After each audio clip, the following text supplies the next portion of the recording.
What you up to? Shh! Get lost, Monica! I don't want to see you back here until you're ready to wake up and start doing things properly!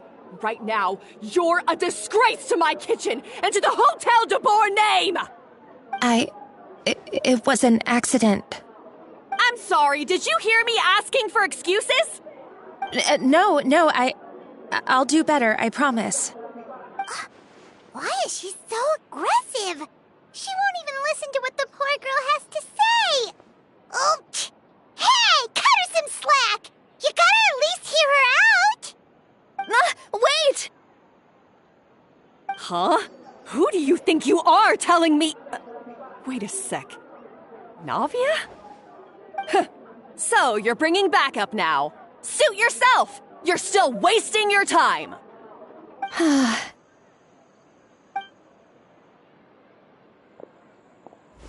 Savannah, is this how you always treat your staff? My staff is right. I'm the one in charge here now. And last time I checked, the Hotel de Boer doesn't take orders from the Spina di Rosula. Of course. How you run your kitchen is none of our business. But when a member of your staff is so overworked he becomes gravely ill, that most definitely is our business. We're going to stand up for him, whether you like it or not. Overworked? I've said it before and I'll say it again. If Fermon can't handle the job, then tough luck. There are plenty of other capable people I can hire instead. But Filmont can do the job, he just...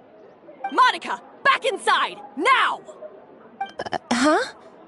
But you said I shouldn't come back until... Just do as you're told, and not another word out of you! Come on, we have work to do! Wow, what a horrible person! Sorry. Looks like I've dragged you into some drama again. Her name is Savannah. She's the new head chef at Hotel de Boer. Ever since she took the job, she's been enforcing a brutal work regime and putting a huge amount of pressure on her staff. One guy was so overworked, he collapsed from illness. He's been bedridden for days, and he can barely even talk properly. I'm sorry. It's all my fault. I don't deserve to be a chef. At his family's request, the Spina di Rosula is trying to mediate on his behalf. We're not exactly making a ton of progress, as you saw. Savannah is adamant that Vermont's exhaustion and illness have nothing to do with her or how she's been running her kitchen. She's refusing to have any kind of meaningful dialogue with us. Our next thought was to talk to the other chefs at the restaurant and get a better idea of their working conditions. But with Savannah watching them like a hawk, no one has been willing to open up. And that's why I'm here, doing it the old-fashioned way. Camping out, watch opportunity. Oh, shoot! It all makes sense now. Sorry. Paimon should have thunk before she spoke. Did Paimon ruin everything? Oh, no, not at all, Paimon. Honestly, the way she was laying into Monica, someone had to step in. I'm sure I would have piped up if you hadn't. And besides, I don't really think I'm built for espionage.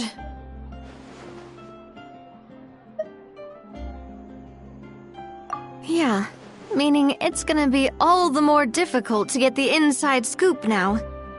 Oh, I might as well head back to the Fleuve Cendre then. We'll need to come up with a whole new game plan. Paimon will join you, 'cause this is kinda all Paimon's fault. Guys, it's fine. You don't need to worry about it. That said, if you were planning to visit the Fleuve Cendre anyway, let me take you out for a meal. A really famous chef just joined the Spina... Sorry to interrupt. I just wanted to apologize for the scene you witnessed just now. We shouldn't subject our customers to that.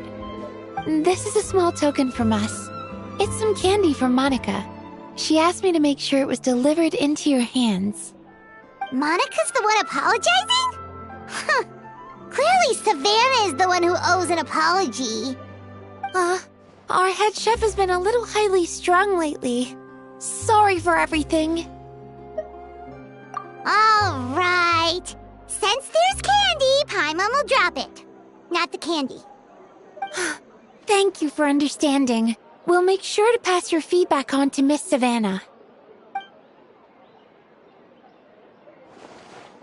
A little highly strung, huh?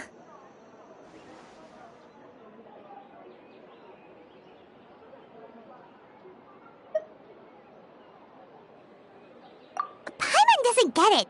How did someone like her even become head chef?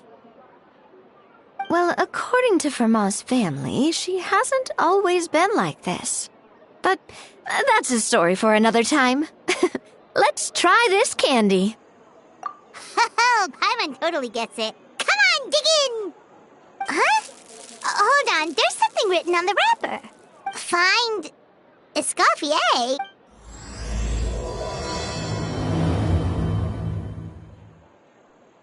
Escoffier? Could this mean... Huh? You know that name, Navia?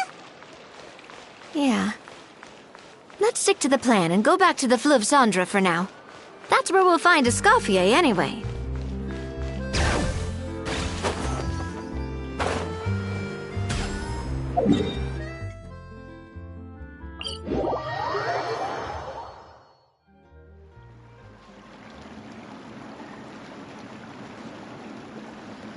So, who is this Escoffier, anyway? Well, for starters, she used to be the head chef at the Hotel de Bourg, before Savannah. She recreated the legendary Gâteau de Bourg and restored the restaurant back to its former glory. Safe to say, she's the most renowned head chef in the Hotel de Bourg's history, after the culinary genius Modeste himself. Gâteau de Bourg? That's the super exclusive cake that they only sell a few slices a day, right? Wow. Why the heck would she let Savannah take her place? Well, apparently, the Hotel de Bourg was reported for a safety incident. Someone claims that the kitchen was adding an illegal substance to their menu. But none of the chefs had any idea how it could have gotten into the food. In the end, Escoffier decided that as head chef, she should take responsibility. And she was sent to the Fortress of Meripede. The Fortress of Meripede?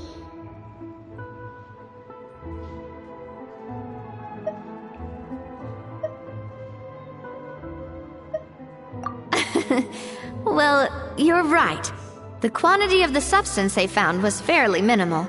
Even the guards believed the whole thing was probably just an accident. Escoffier didn't have to stay in the fortress for long, but still, by the time she returned, the role of head chef had already passed to Savannah. So that's what happened. Paimon still thinks it's really unfair. Even though Escoffier is no longer head chef at the hotel, she's still well respected by the staff. So, I'm guessing what Monica wants is for us to convince Escoffier to try and negotiate with Savannah on the staff's behalf. Oh, Paimon gets it! Monica wants Escoffier to come back and kick Savannah out. It's simple. If the new head chef is stressing everyone out, then the solution is just get the old one back. Well, about that... You thought cream of mushroom soup was ready to serve after 3.5 minutes on the stove! You'd have had more sense serving hot water with ice cubes. At least then you wouldn't have wasted all this perfectly good cream and mushroom! What do you say, Hilaire? I'm sorry, Cream. I'm sorry, Mushroom. As you can see, Escoffier is that kind of chef as well.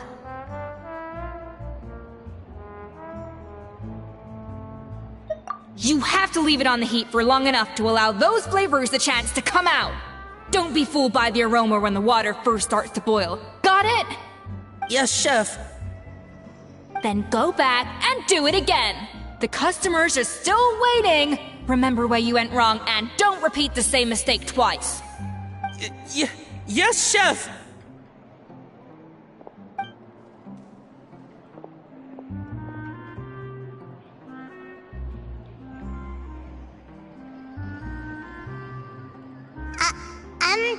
Excuse us,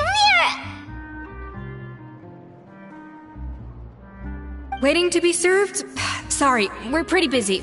I'm afraid you have to join the line. Oh, no, we're not here to eat. So you're not paying customers? Then I'm afraid the wait will be even longer. It's hard to talk to Escoffier when she's in the zone. Let's take a seat. We can catch up while we wait.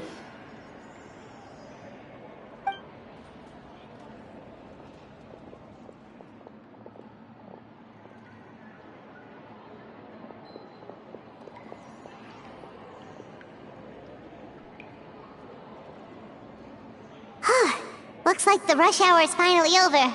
Is it always this busy here? These days, yes.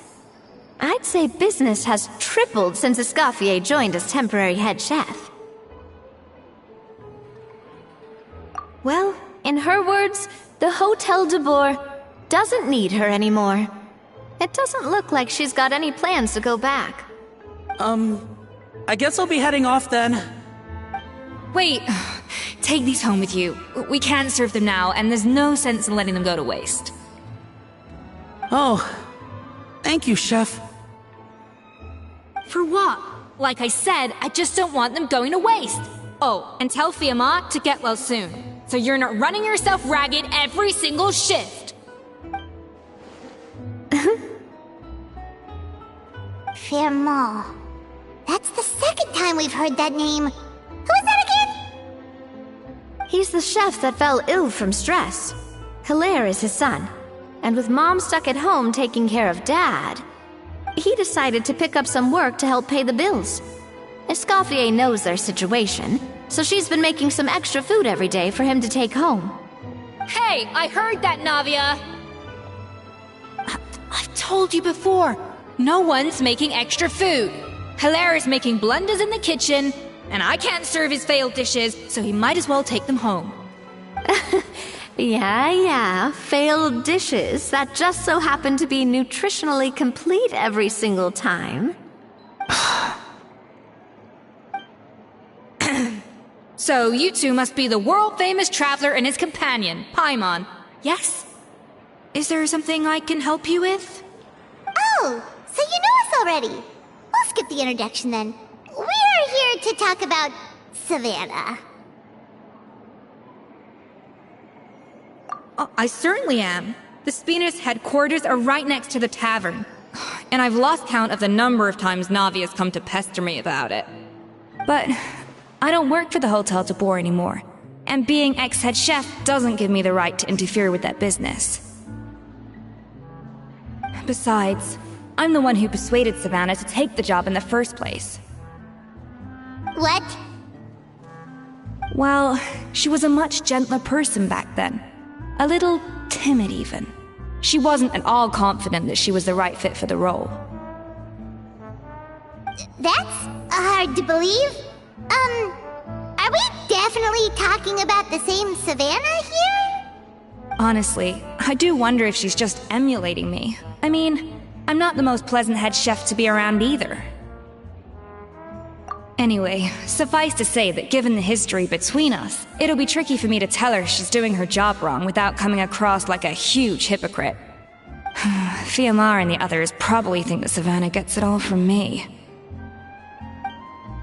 I wouldn't be so sure about that, Escoffier.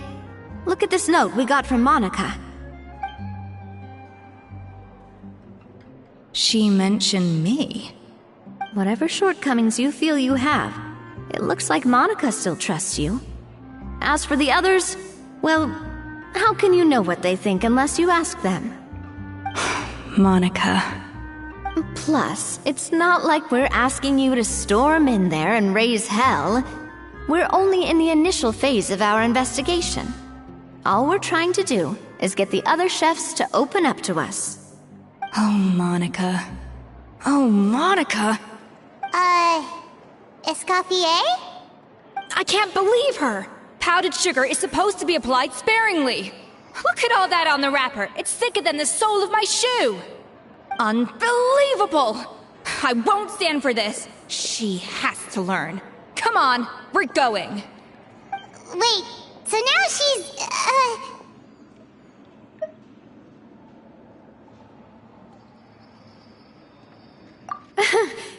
Let's go catch up to her. We don't want to keep her waiting.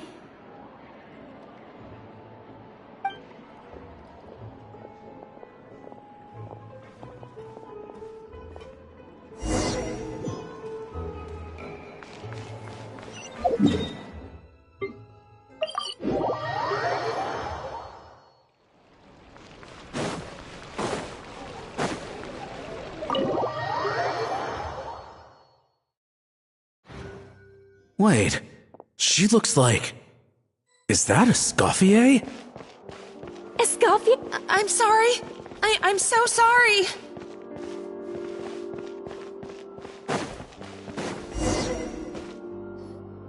I'm sorry, I'm so sorry. I messed up your order. Oh, I wouldn't go that far. Maybe the taste is a little off, but if you hadn't brought it up, I don't think I would have noticed.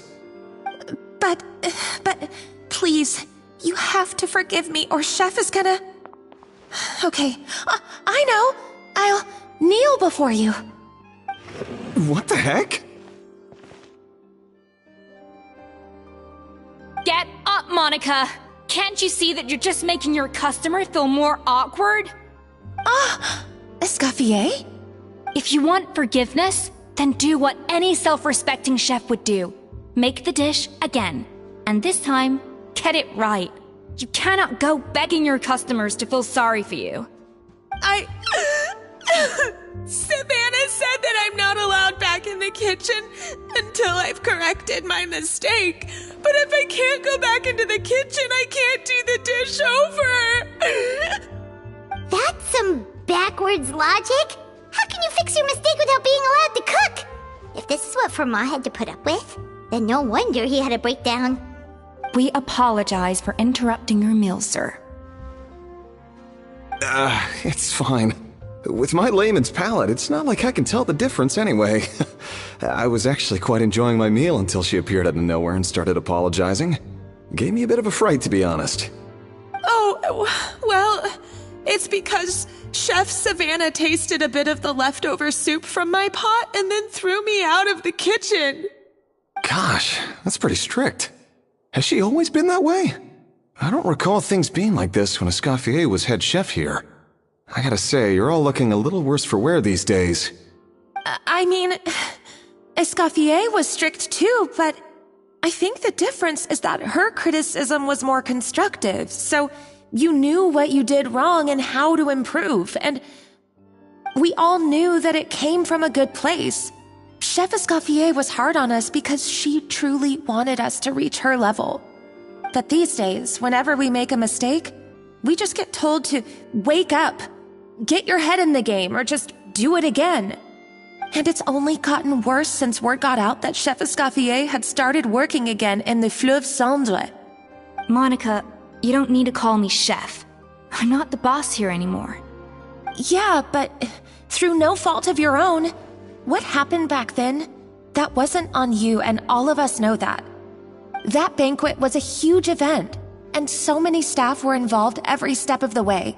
With so many moving parts, there's no way of knowing how that lumiline ended up in the food we served. Lumiline? What's that? A new drug from the Fontaine Research Institute, produced from an extract of the lumitoile. Apparently it sharpens the senses, so they used it to treat people with impaired responses to stimuli. Oh, yeah, I've heard about that. They found out you can use it as a flavor enhancer since it stimulates the taste buds. Makes things pretty addictive. They also found that overuse can have mood-altering effects. and even lead to nerve damage. So it quickly ended up on the guard's list of controlled substances. Unfortunately, however, some food products containing the additive had already made it to the market by the time the guards banned it from the restaurant industry. Everyone knows that in all likelihood, someone probably just purchased a batch of contaminated ingredients by mistake. But you took all the blame. We all know why. You just didn't want to see this turn into a place where tensions are constantly running high, because everyone's suspicious of each other all the time. And now look at you, a fry chef in the Fleuve Cendre. What are you trying to say? Sure, the Spina's Tavern is no Hotel de Boer, but come on, it's not that bad, is it? Oh, the Fleuve Cendre, you say? Great. That's where I'm dining from now on. Monica, I'm very happy with my current job. And there's no changing the past. We just have to let bygones be bygones. Besides, at the end of the day, I was the head chef, regardless of whose mistake it was. Ultimately, the responsibility lay with me. If only Savannah was half the boss you were. I'm sorry? Do you have a problem with my conduct as head chef? No, chef. So, you do remember who's boss? Escoffier? I thought you'd left this place for good. What are you doing back here? What happened to you, Savannah? Why are you acting like this? When I turned this place over to you, You made me the head chef and gave up your right to tell me how to do my job. You're not the boss here anymore, so stop acting like you own the place. Whoa. Sounds like someone has a chip on her shoulder. Oh, Savannah! My God, have you grown a temper since I last saw you? Have you put even half the amount of energy into improving your cooking skills, or are you still using the Pluie Lotus as an off-brand marcotte, thinking no one can tell the difference? That's none of your business! What happened to not storming in and raising hell? Ho ho! I was not expecting to see something this spicy as soon as Escoffier returned. Huh? Fan Agem? Aye, miladies. Might I make a humble suggestion? Given that we have ourselves a tête-à-tête between chefs at the Hôtel de Bord, I dare say it would be de rigueur to settle this the traditional way. The traditional way? That can only mean one thing.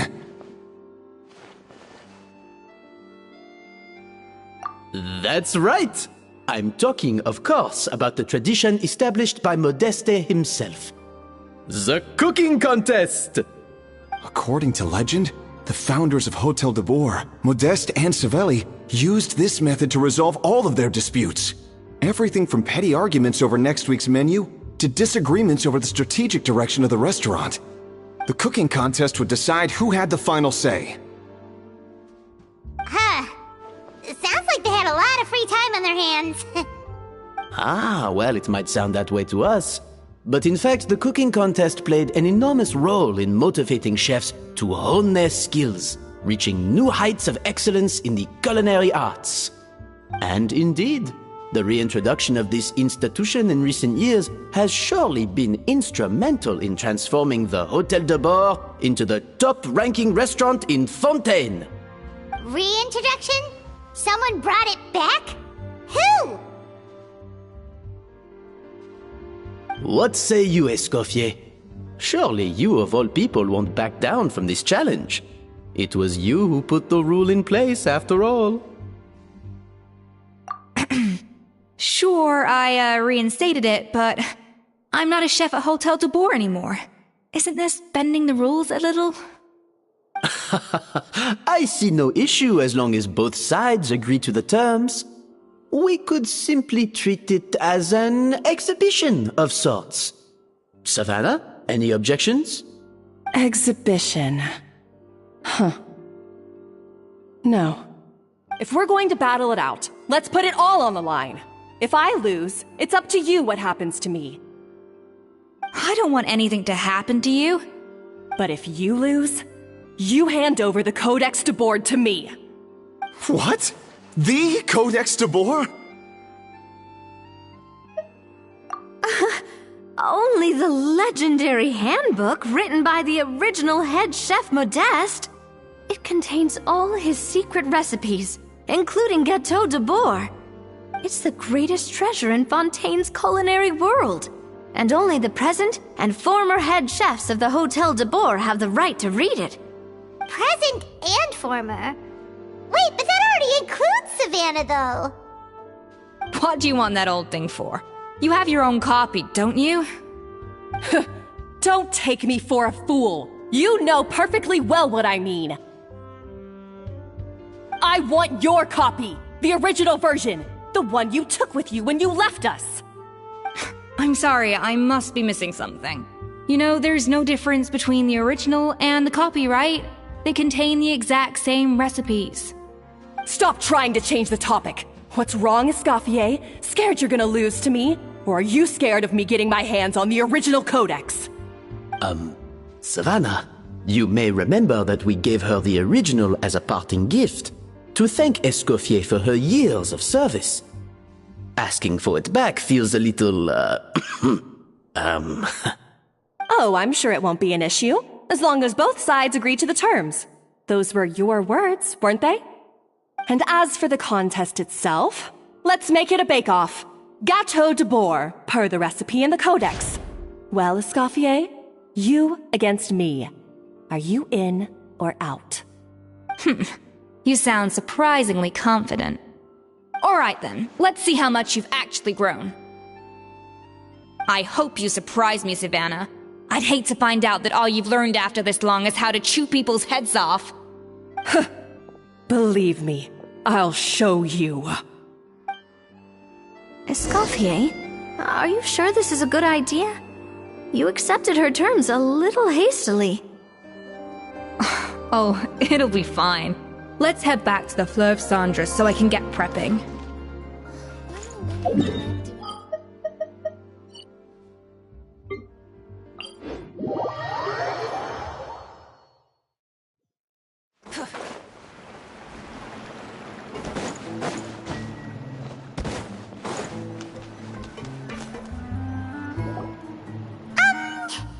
So, this whole bake-off thing kind of came out of nowhere. Was it really sensible to just go along with it? Well, I got a sense that she's holding something back. But we chefs always express ourselves in our cooking. So if she won't talk, this might be the best way to find out what's really going on with her. Huh? Holding back? Sure didn't sound that way to Paimon. Escoffier only picked up on it because she's the same way. Always closed off, never letting you know what she really thinks. That's patently false, at least where your macarons are concerned. I've been nothing but truthful with you about the disgraceful amount of sugar you use. Okay, that's one case where you can keep your thoughts to yourself.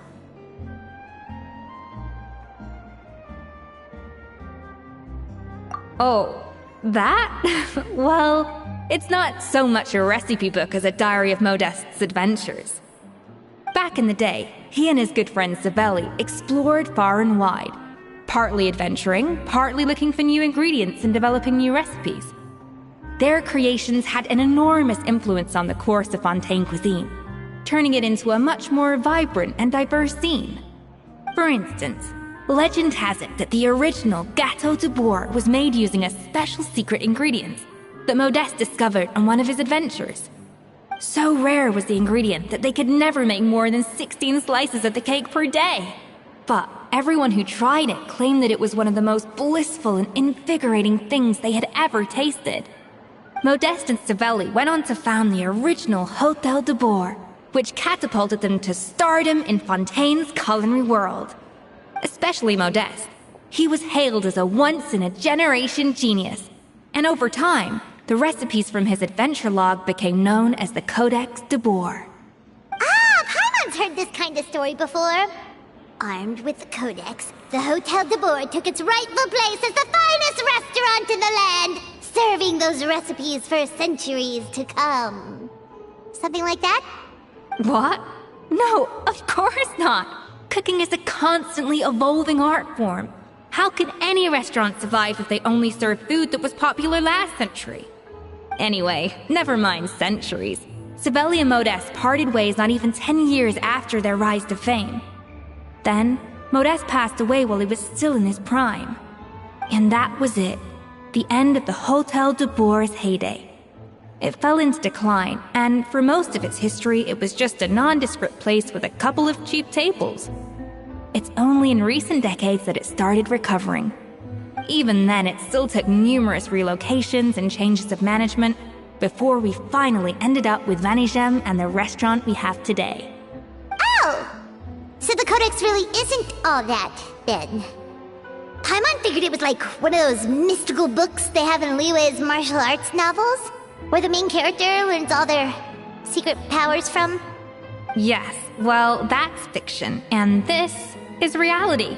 You can't meet the tastes of modern diners by following some ancient recipes from a dusty old book. Case in point. Even the Gâteau de Boer they sell now is actually Escoffier's reimagination. Wait, really? Why though? Didn't that recipe make it into the Codex? It did, but like I said, it's the dusty old book now, and the records aren't as legible as they once were. Not to mention that there's no way of finding the secret ingredient Modeste wrote about. So, reimagination is right. I consulted some historical records and took what I could from the Codex. But ultimately, the Gâteau de Boer of today is my own recipe. As for why we gave it the same name and kept the tradition of only selling 16 slices a day, well, you've got Vanigem's business sense to thank for that. Oh! Huh. Well, that kind of takes all the mystique out of it. Hey now, it might not be the original Gâteau de Boer, but it's still the most delicious cake in Fontaine today. And who knows, maybe Escoffier's version is more suited to your palate.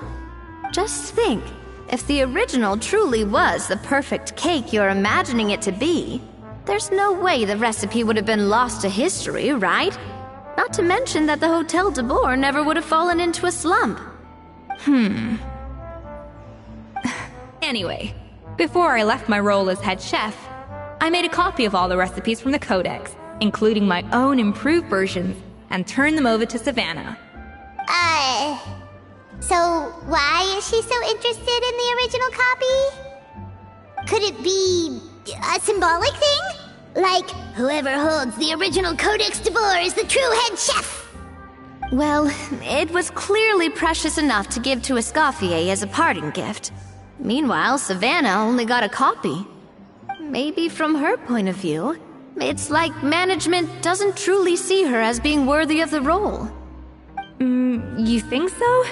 The only thing is, it was her suggestion to give me the original in the first place. Well, a joint decision by her and Vanigem. But still. What? Huh. Guess she's had a major change of heart since she became head chef. Yeesh. Who knows? We could speculate forever. Better to just let our Gâteau do the talking.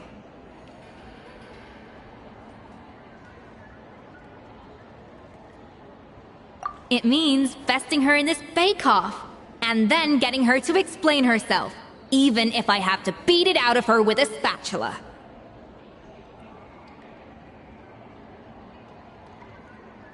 However much she's changed since we worked together, I believe that she still has her chef's pride. And if she respects the art, she'll respect the outcome of our contest. Well, I'm confident that you and your spatula can get justice for Froment. All you need to do now is win the contest. But that should be a breeze for you. Let's not get too ahead of ourselves. Gâteau de Boer is very complicated to make. Usually, it takes 3 chefs working in tandem to cover everything. Now, if I had to push it, I could probably do the work of 3 chefs myself. But I prefer to play it safe if I can find a couple of assistants in time. Well, that's easy. The 3 of us are veterans in the kitchen. You just need to pick 2 of us. Well, I have heard the Traveler is an accomplished cook, as well as a warrior. But be warned, I will hold you to exceptionally high standards. Think you're up to the task?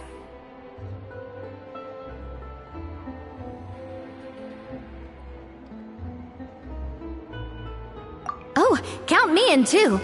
I've spent weeks perfecting my macarons after your scathing review. Even if it means competing against the Traveler, so be it. I'll show you what I'm made of. Confident. I like it. Alright, let's start with some elementary mise en place. Show me your knife skills.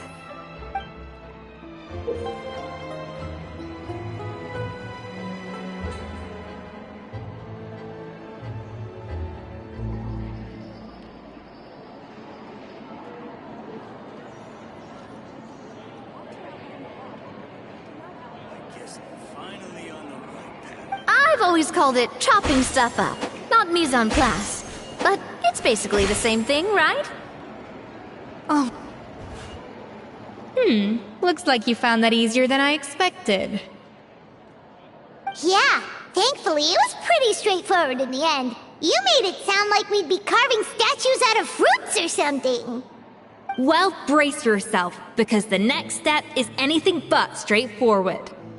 I'll be using this cold press to extract flavor compounds from the ingredients.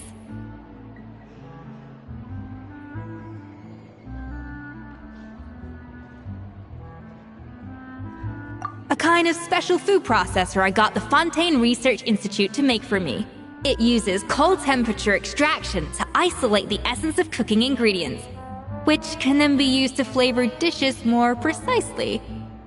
But this isn't exactly standard kitchen equipment, so that probably didn't make a whole lot of sense. Let me give you a demonstration instead.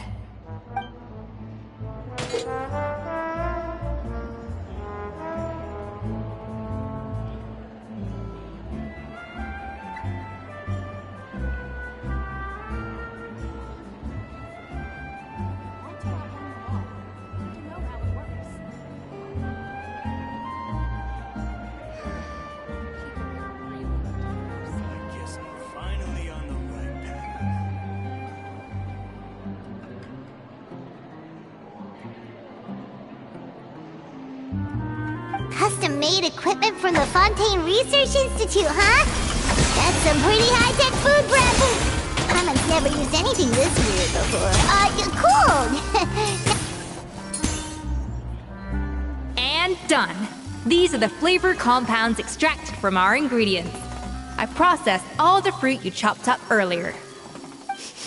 Wow! Even the smell is so much more concentrated. What next? Do we add all this stuff in? Absolutely not! Throwing everything in at once will ruin the balance of flavors.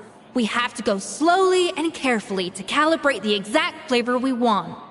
I'll demonstrate again. Now, watch closely.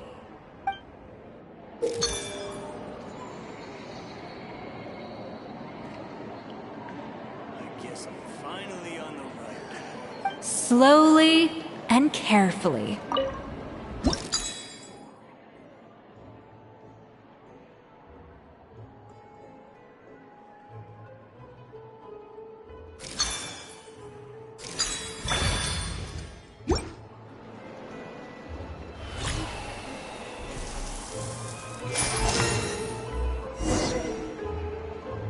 And voila! Now it's your turn.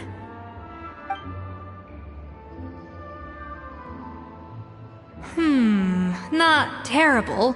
Considering this was everyone's first time blending flavor extracts, it could have been worse.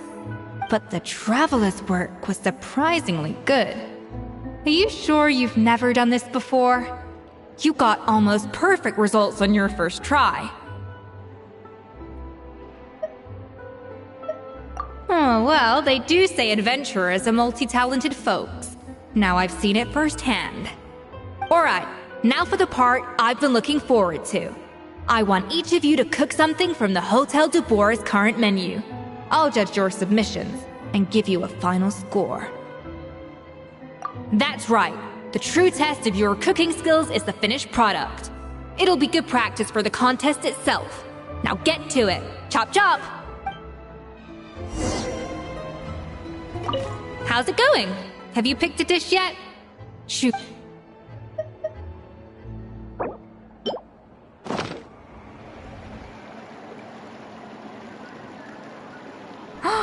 Look at that! With the grace of a snow-winged goose, as I like to say. Now, let the grating commence.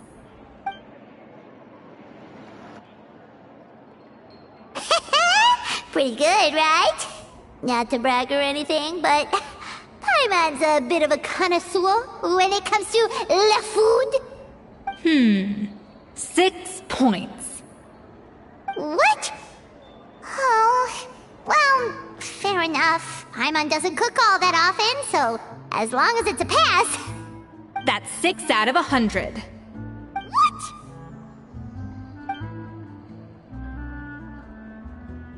You say you're a connoisseur, but it's quite clear from this dish that you have far more experience consuming food than creating it.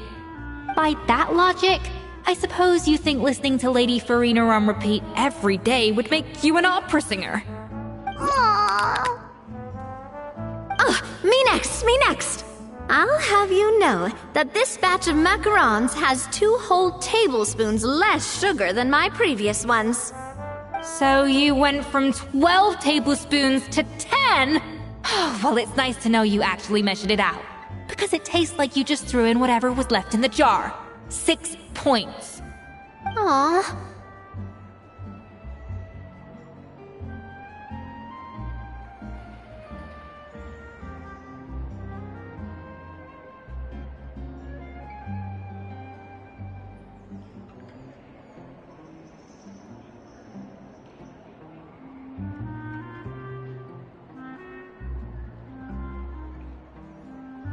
Now to the final dish.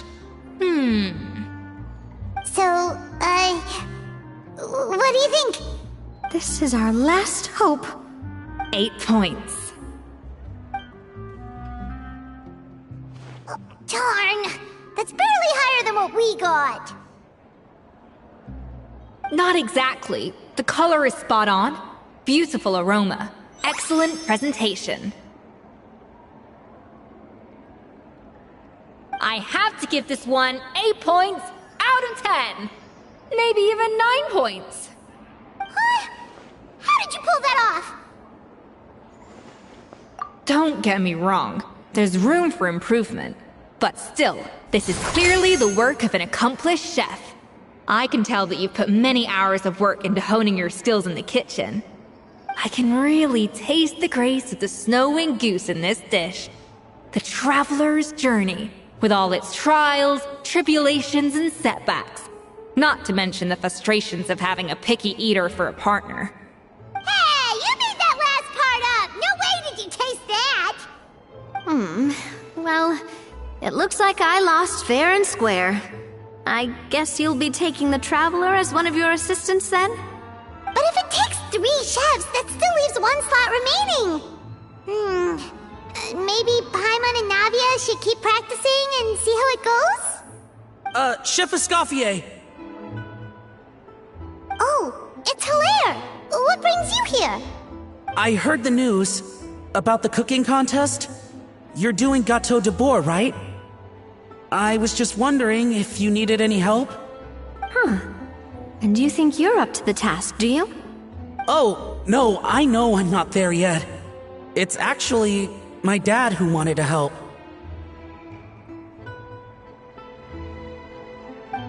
Firma, last I heard, you could barely get out of bed. Chef Escoffier, Navia, Traveler, thank you all so much for everything you're doing for me and my family. I've had enough of sitting around at home while you run yourselves ragged. If you let me, I'd like to help you win this cooking contest.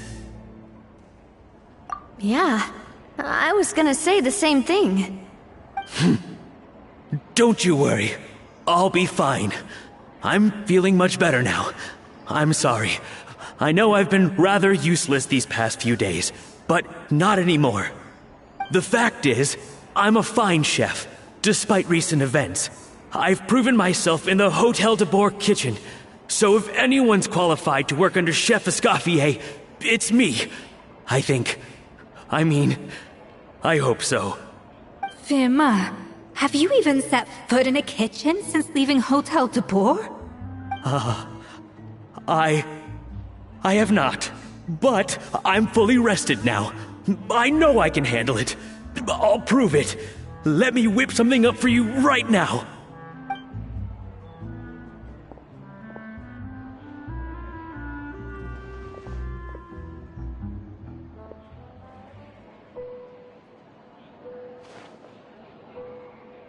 Huh? That's strange. Why are my hands shaking? What do you call this, Verma?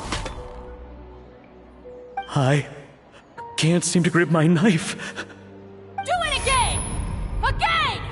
Again! I... Hopeless. Get out of my kitchen yesterday.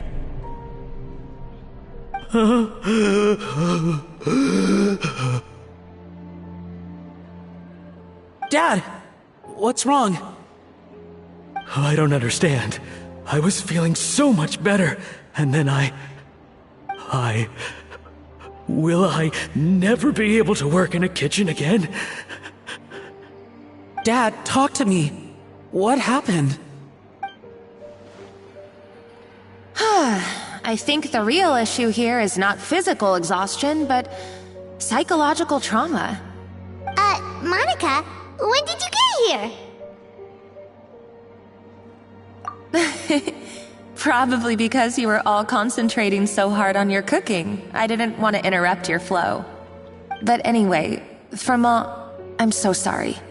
If only I'd known how serious your situation was, I would have stood up for you sooner. You have nothing to apologize for, Monica. During those long nights of redoing every order, you were the only person who looked out for me. Oh, come on. All I did was make you some tea. I doubt it was much help. Savannah was so ruthless toward you. I probably should have brought you something stronger. She sounds like the worst. All right, another Savannah horror story. Let's hear it. She's been getting harsher and harsher on us ever since she heard about Escoffier's new role in the Fleuve Cendre. Seems like no matter what we make, she'll find something wrong with it. What is this? It looks like a dog's been at it! In the trash now! Then she orders us to redo the dish again and again, but we never know what's going to make her happy. Do it again, do it again, do it again! Every time you remake it, you just get another earful from her. Either straighten yourself out, or get out of my kitchen! So now, it seems like just picking up a kitchen utensil gives me flashbacks of her yelling at me. Oh man, that must be awful. The more I want to get it perfect, the more my hands shake, and the more scared I am of making another mistake. How can you give up so easily, Firma? You weren't a quitter when you were working for me. And even under Savannah, you talk about working late into the night trying to perfect your dishes. That says to me that you still hadn't lost that determination to prove yourself. What changed? I don't know what's come over me. When I think back, I just remember feeling like my heart and my hands were growing heavier and heavier as the shift went on. Each time I had to redo a dish, my heart sank a little further. Maybe Savannah was right. Maybe I am just hopeless at this. Dad. I see. Well, it sounds like there are some deep issues at work here. Ones that won't be resolved by merely seeking compensation. I will win this contest, and after that, I encourage you to approach Savannah and talk this out. But what if you can't find another assistant in time? Clearly, I'm in no state to help out. You think being one person short will ruin my chances? Let's not forget, I taught you and her everything you know. Even if I had to go it alone, I would present the perfect gâteau. Oh, well, Paimon and Nadia will still keep practicing, just in case. And so will I. Yeah, and if If worse comes to worse, we can always get the Spina di Rosula to put out an emergency call for chefs. There's gotta be someone out there, right? Actually, I thought maybe I could help. That's sort of why I'm here. What? Why didn't you say so? I was going to, but then... Well, this is the first chance I got. You do this for us? Thank you so much, Monica. Alright, fine by me. But aren't you still working for Savannah? Joining the other side seems like a guaranteed way to put your future employment in jeopardy. I know, but it's alright. I've made up my mind. With the way things are, I can't keep working for Savannah much longer anyway. Unless I want to become the next Fermat. I'm done with sucking it up. It's time to try and turn things around. If this cooking contest can get Savannah to see the error of her ways, then I'm sure she'll forgive me for this.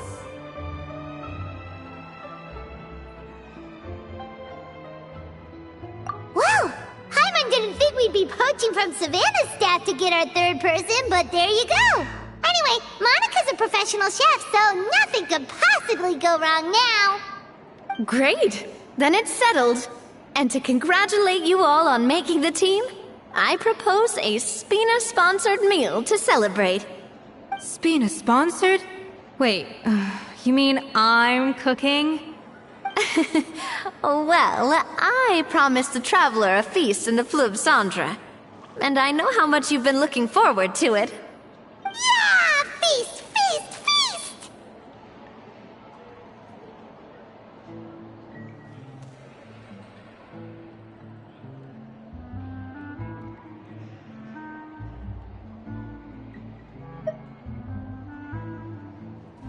Alright, if you insist, then prepare for some of the finest food of your lives.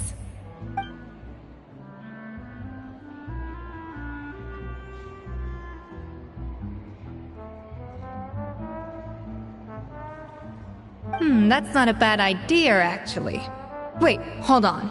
You need to finesse that further.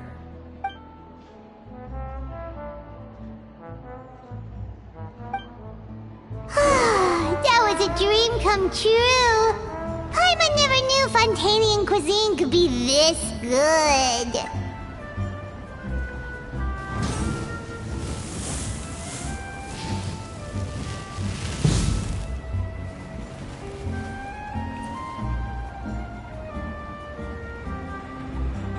I guess I'm finally on the right path.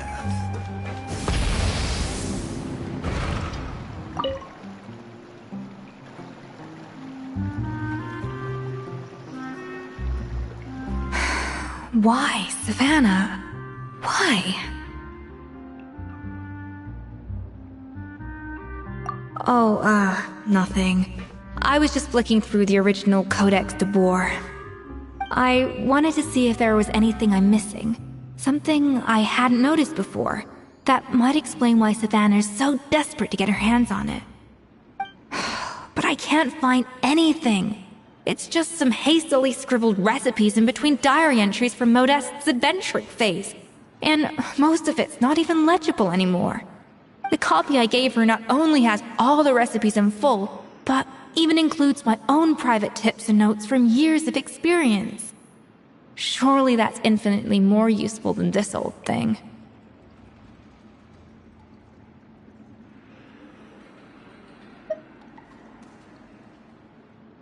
Yeah, maybe.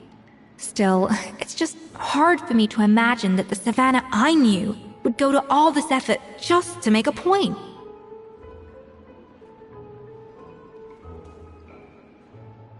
We were. At least I always thought we were. She was a little shy, but meticulous with everything and everyone she dealt with.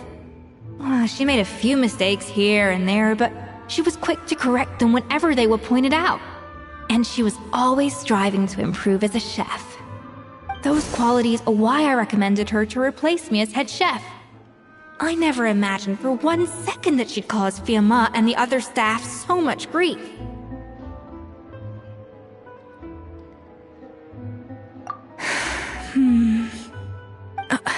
Well, I mean, to an extent, of course. I pushed hard for her to get the role. And the idea that she turned out like this because of me is difficult to come to terms with. I wonder if this is how Modeste felt back when he was writing the Codex.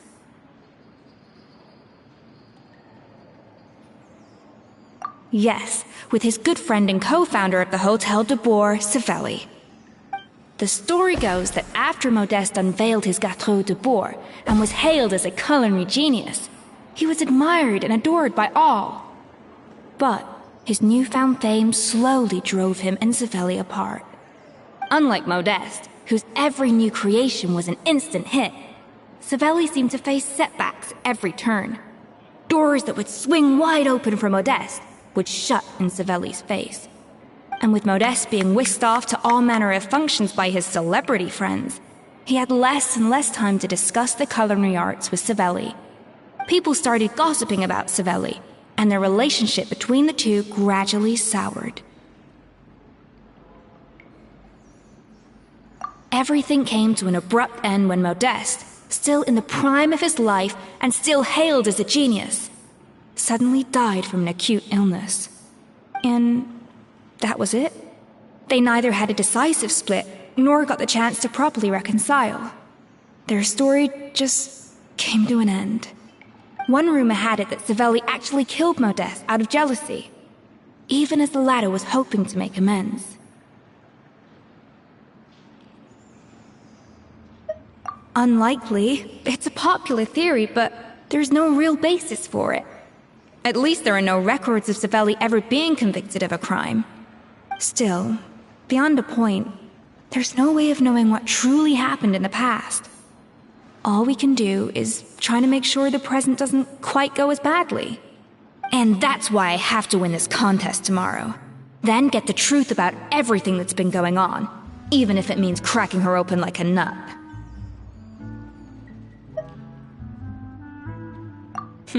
You're right about that. Just follow my lead and victory will be ours.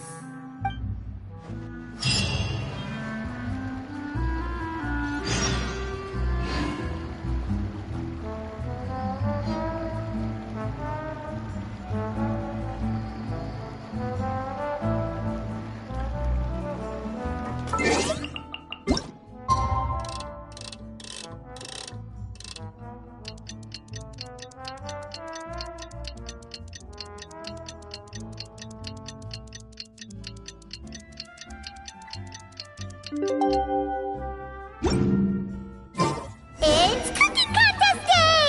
To the Hotel de Boer! Toot sweet!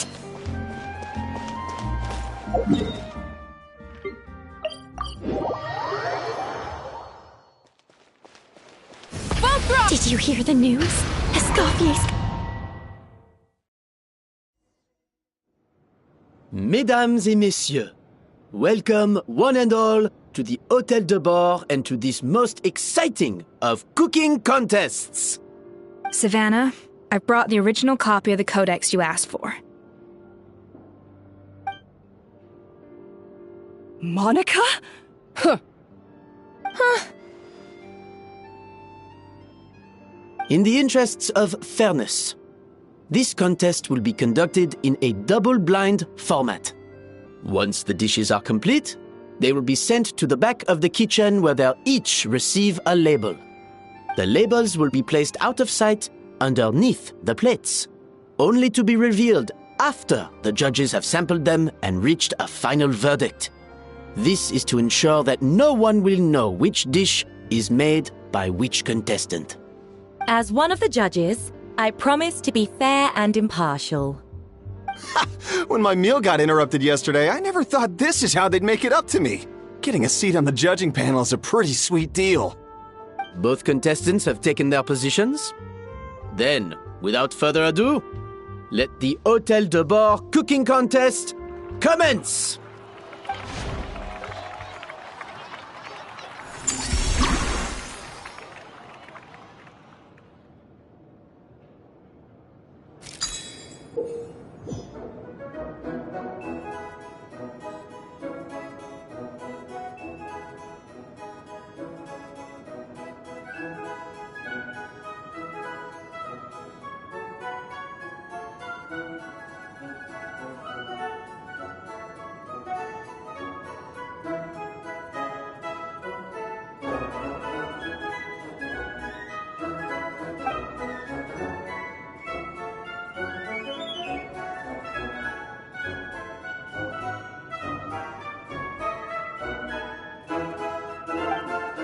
Monica, Traveler, even the best chef in the world can't flavor their food without prepping the flavoring, right? Alphonse, Gaspar, get to work! Do not disappoint me. Looks like our two head chefs are raring to go. That should be enough flavoring. Now hurry up and balance the flavors.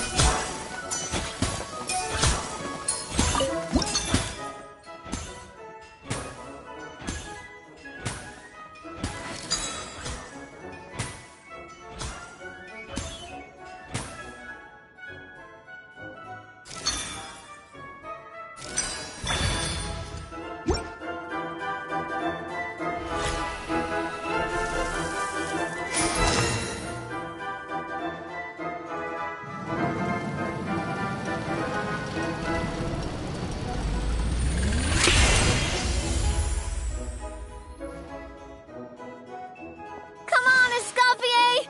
Come on, Traveler!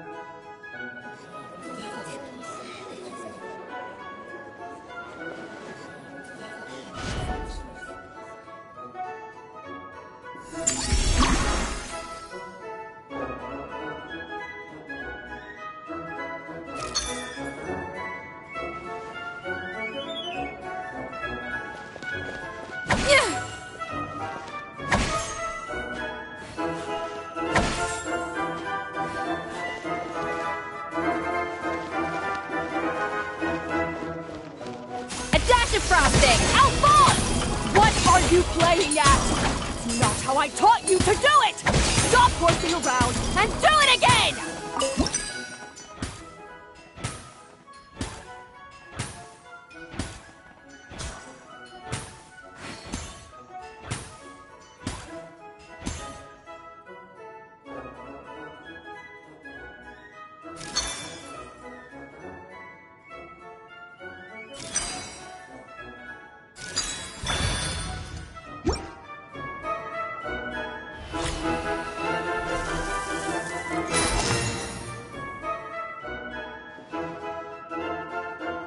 So,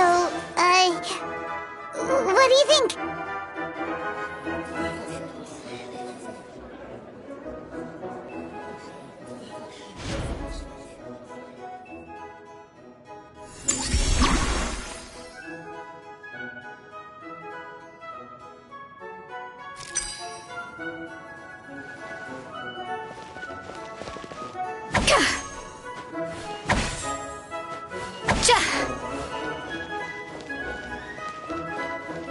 Escoffier is already on the final step of the recipe. Let's check on Savannah's progress. I think this flavor profile is still a little bit off. Enough! Useless! Both of you! Make like an egg and beat it! I'll do it myself! Wow! Is Savannah serious? Can she really make up for lost time working alone?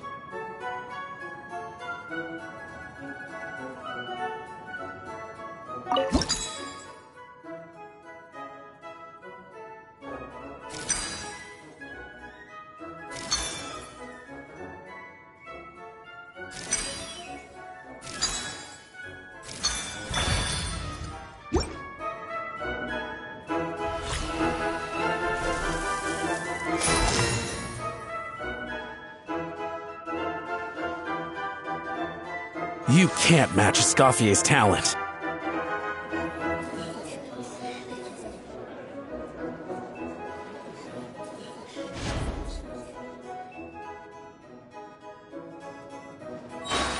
I present to you Gâteau de Bourg. Goose on the loose!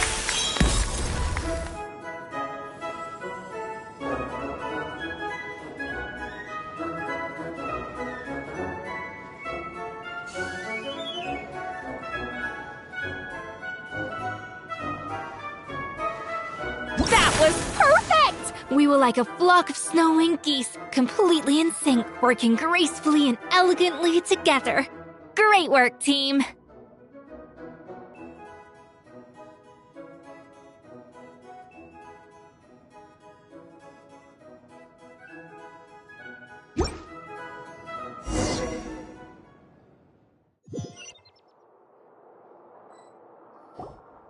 Time's up! Contestants, please take your dishes to the back.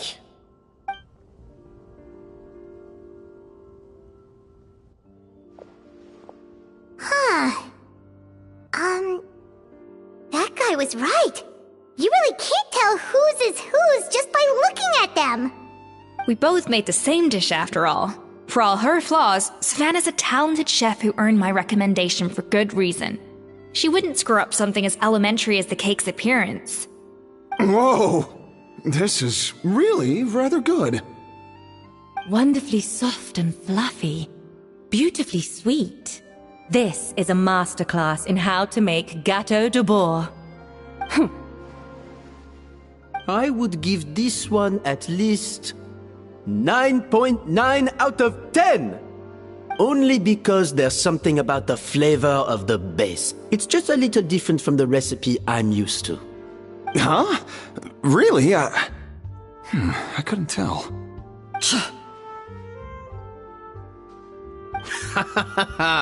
All right, on to gâteau number 2. I haven't had a single bite and already this aroma is a delight to the senses. I have a feeling that this gâteau will be a gâteau for the ages. How exciting! I'm gonna dig in.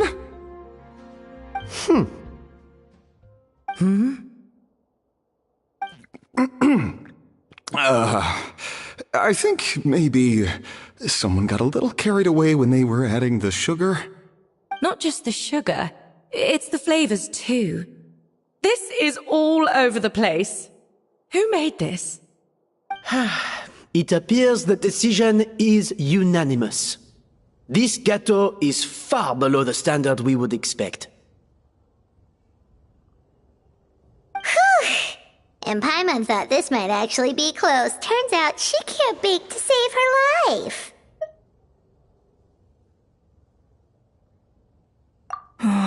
Something's not right here. Savannah may not be perfect, but no way is she this sloppy.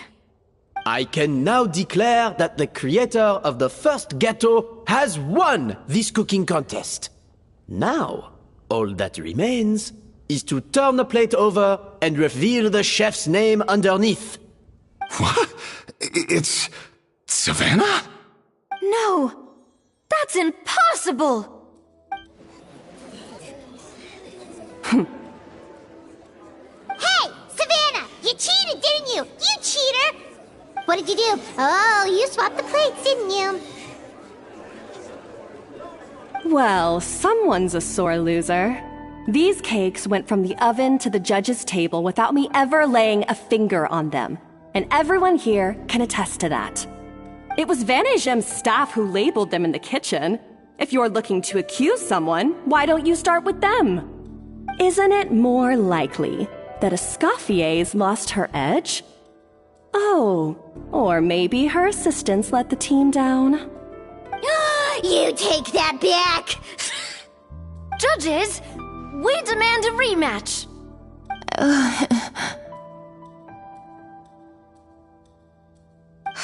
That's enough! What's done is done. As head chef, or rather as team lead, I take responsibility for the dish I served. Whatever went wrong and however it happened, I should have spotted it. Savannah, I didn't think you'd stoop this low just to beat me in a bake-off. What happened to your chef's pride? I don't know what you're talking about. If you want the Codex de Boer that much, you can have it. Escoffier, no! But you must promise me that you'll apologize to Firma and compensate him for everything you put him through. It's a little late to be negotiating terms. The contest is over and I won. That means you owe me the Codex, and I owe you nothing. Look, Savannah, you may have fooled everyone else, but can you really fool yourself? What I'm offering is to accept defeat without looking to expose what you've done.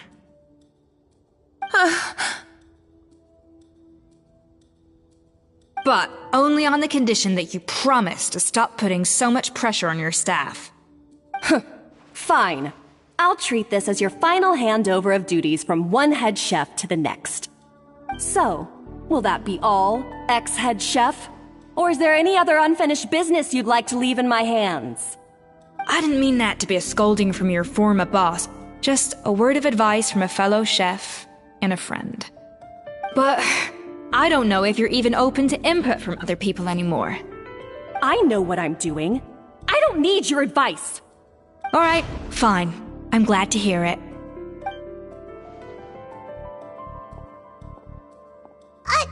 Escoffier! The Codex de Boer!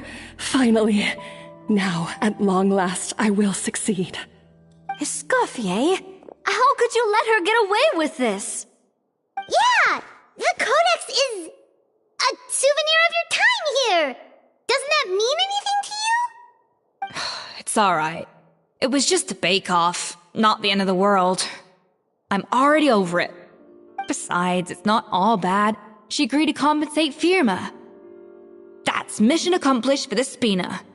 Honestly, if I'd have known that giving her the Codex would solve everything, I'd have just done that in the first place. I mean, why bother with the whole cooking contest? It's such a waste of time and energy.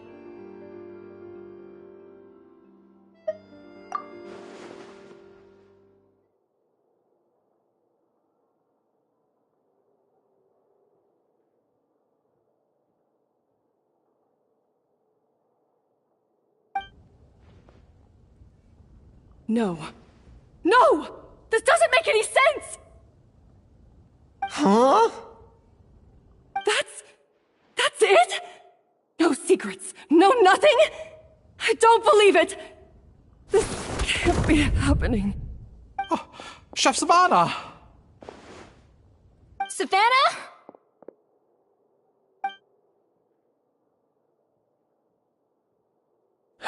It's nothing life-threatening. Just a lot of pent-up stress and exhaustion. Oh, I knew it. Pent-up stress?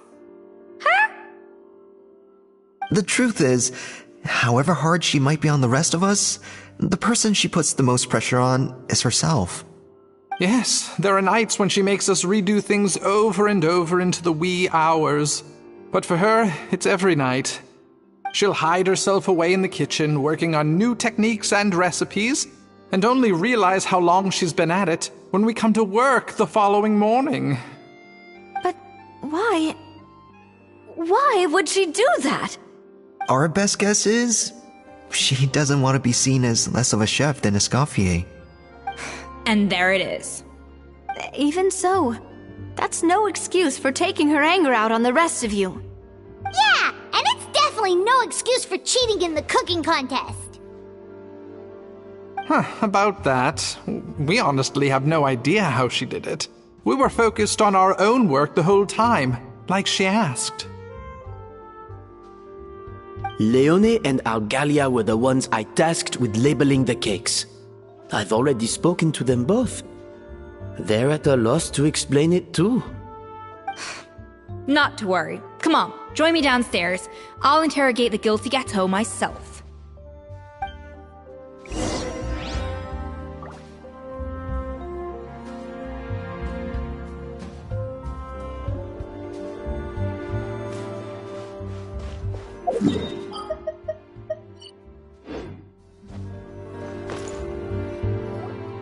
Well, how is it? Have you figured out what it was? Oh, this is aggravated assault on my palate. I'd rather eat wet cement than this. Is it really that bad? I made sure to taste test it before it was served. Oh, relax. This isn't your cake. Savannah never switched the plates. The offending flavors are coming from in between the icing and the cake base, which means someone tampered with it while it was being made. Or in other words, we have a traitor in our midst.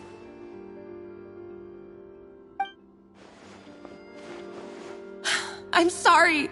I was forced into it. It was Chef Savannah. She said if I didn't cooperate, she would... Calm down, Monica. I've already accepted defeat. And if I wanted retribution, I would have brought this up when the results were announced. Whatever's going on with you, just spill the beans. There's no need to hide it. I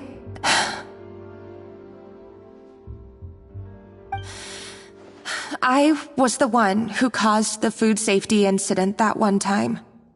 Food safety? Wait, you mean the Lumaline incident? So you procured the contaminated ingredients? I think so. Savannah and I were on procurement that day. I didn't check everything as well as I should have, and so I let contaminated ingredients make it into the kitchen. But I swear I didn't do it on purpose. I had no idea there was an issue with them, and I didn't know it would end up with Escoffier going to jail. But the last thing I expected was for Savannah to use it as leverage to blackmail me with... This is crazy! So Savannah pressured you into sabotaging Escoffier's cake by threatening to expose your secret if you didn't? I know, it's terrible. I'm so sorry. I was so scared.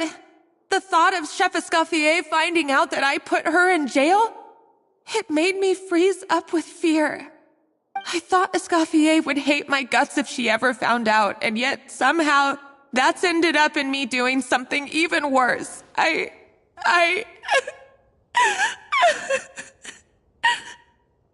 Seriously? All this fuss over a little slip-up?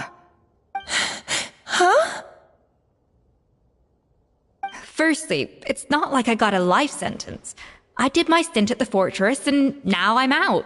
And secondly, I had my own reasons for leaving the Hotel de Boer. This wasn't the only factor. So, you don't need to feel ashamed or frightened or anything like that. Any more than you need to add butter when you're pan-searing foie gras. You mean... you forgive me? Oh, well, I'm not saying you don't have to take responsibility for your mistakes. You should tell Vanagem to mark down your performance for the past few months. Then do some digging and find out exactly where those contaminated ingredients came from. Sure, you've made mistakes, but now's the time to fix them. Understood? Understood.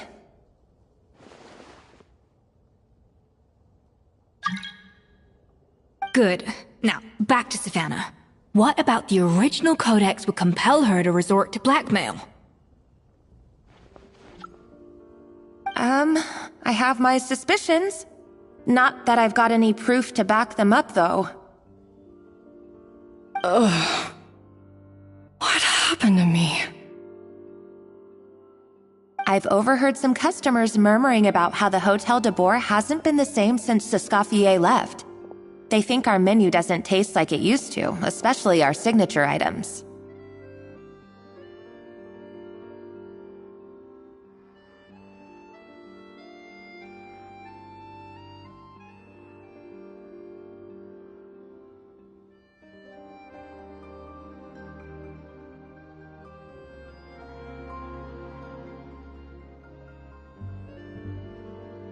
Now that you mention it, I noticed it during the contest too.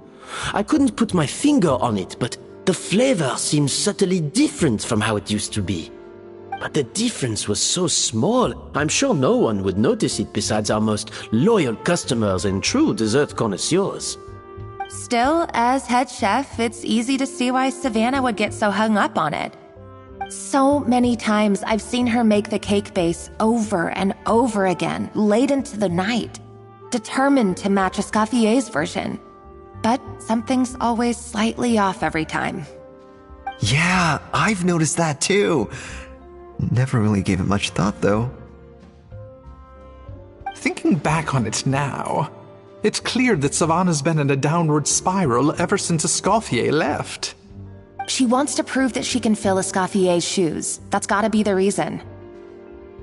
But after countless setbacks, she's getting more and more unhinged. And at some point along the way, she switched from doubting herself to doubting Escoffier. Doubting Escoffier? For what?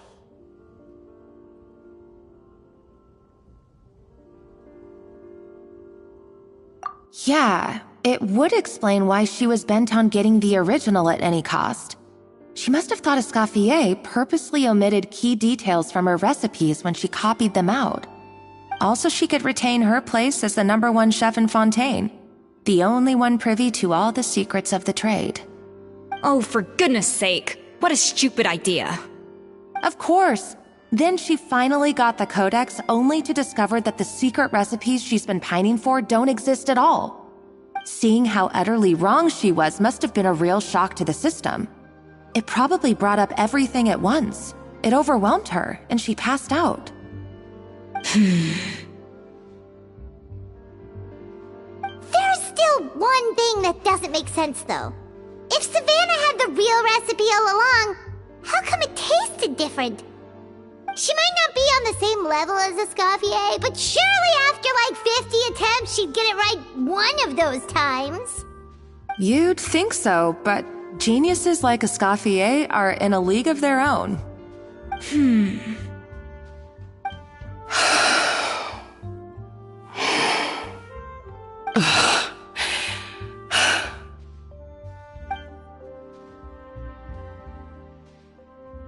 New head chef, you say? What's her name? I don't think I've heard of her before.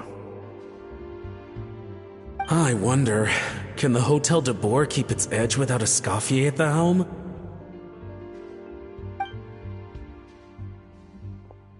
This tastes different from last time. Is it undercooked or something?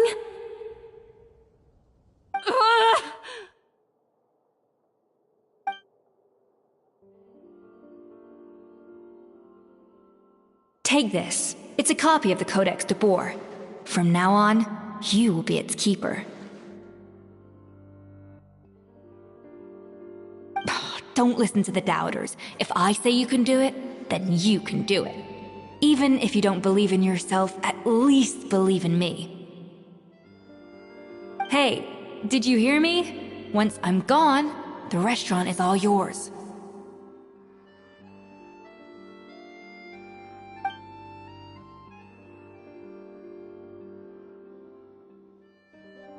All this time, I've been blaming other people, but maybe I'm the problem.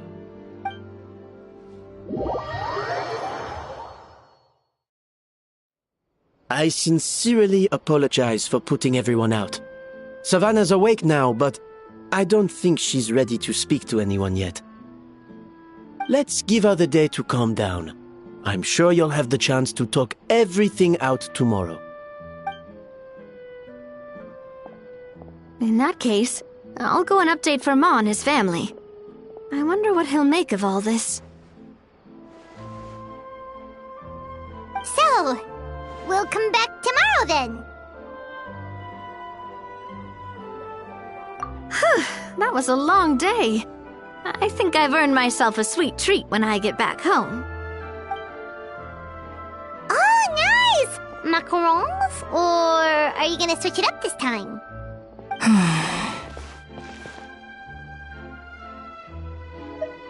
Traveler, how much do you know about the snow-winged goose?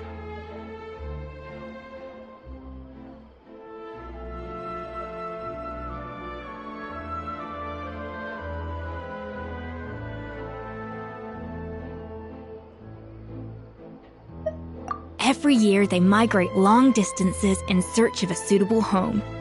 There's always one goose at the front whose job is to lead the flock. Fontaine poets often use the image of that goose to explore the ideas about leadership and genius. They usually imagine someone who's a cut above the rest, a model of perfection. But what those poets don't know is that during a migration, the lead goose is always changing. Once the lead goose shows signs of fatigue, it retreats to the back of the flock and allows another goose to take its place.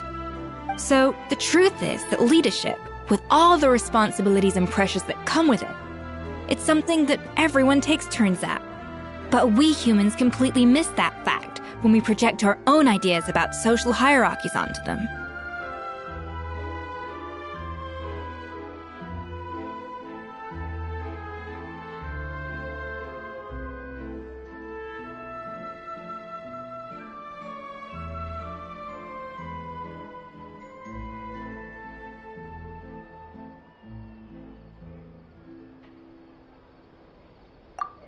I guess what I'm saying is, I don't buy into this notion that there's some sort of gulf between normal and genius. Cooking is a science, not magic. Given the same ingredients, same recipe, and same environment, I see no reason why two different people shouldn't be able to create the exact same dish.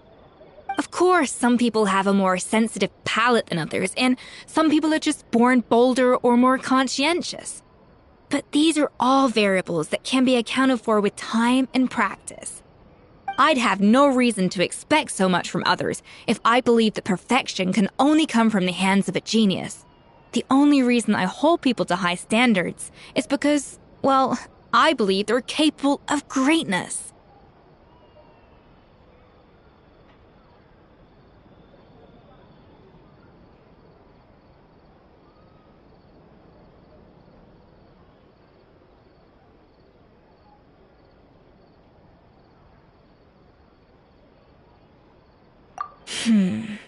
Okay, I've made up my mind. I'm gonna get to the bottom of why Savannah failed. And come tomorrow, I'll give her the scolding of her life, pointing out all the mistakes she's made along the way. Then she'll finally see the error of her ways.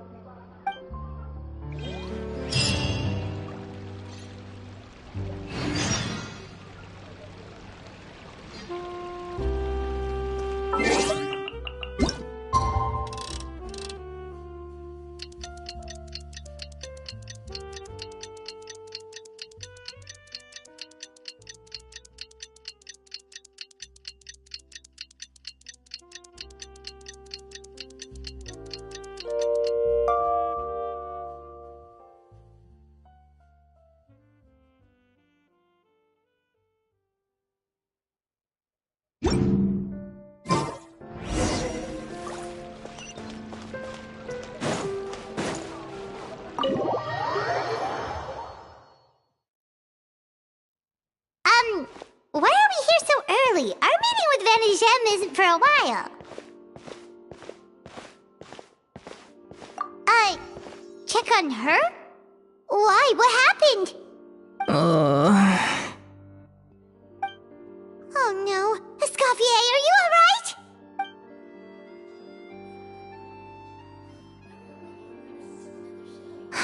I'm fine. Just need to get some more coffee in me. Huh? What happened to my coffee? Did I really drink it all? Alright. Thanks. I appreciate it. Well, there's cooking facilities here. Or we could just grab a cup of coffee from Cafe Lutece, but either way, hurry! Art is the key ingredient in finding. Just help yourselves. Forget about me. This is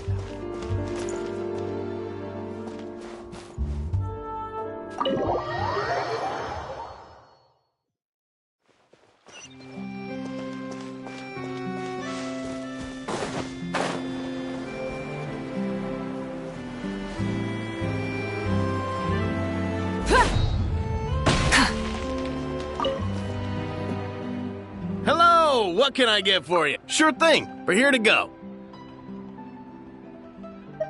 Huh? Oh, I see. First cup of the season. Yeah, I get it. Young people these days do love their little surprises.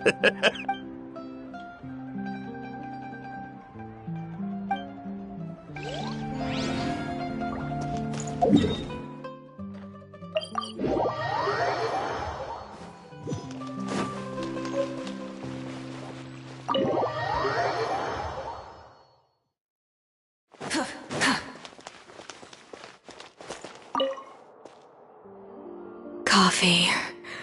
Need coffee.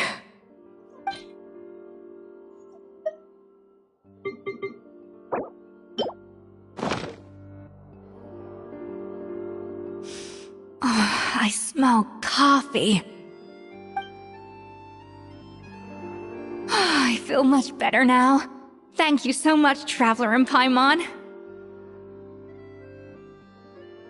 Glad to hear it, but make sure to catch up in your sleep when you get the chance. I think I figured out where the problem lies. Honestly, it's ridiculous. I don't know whether to laugh or cry.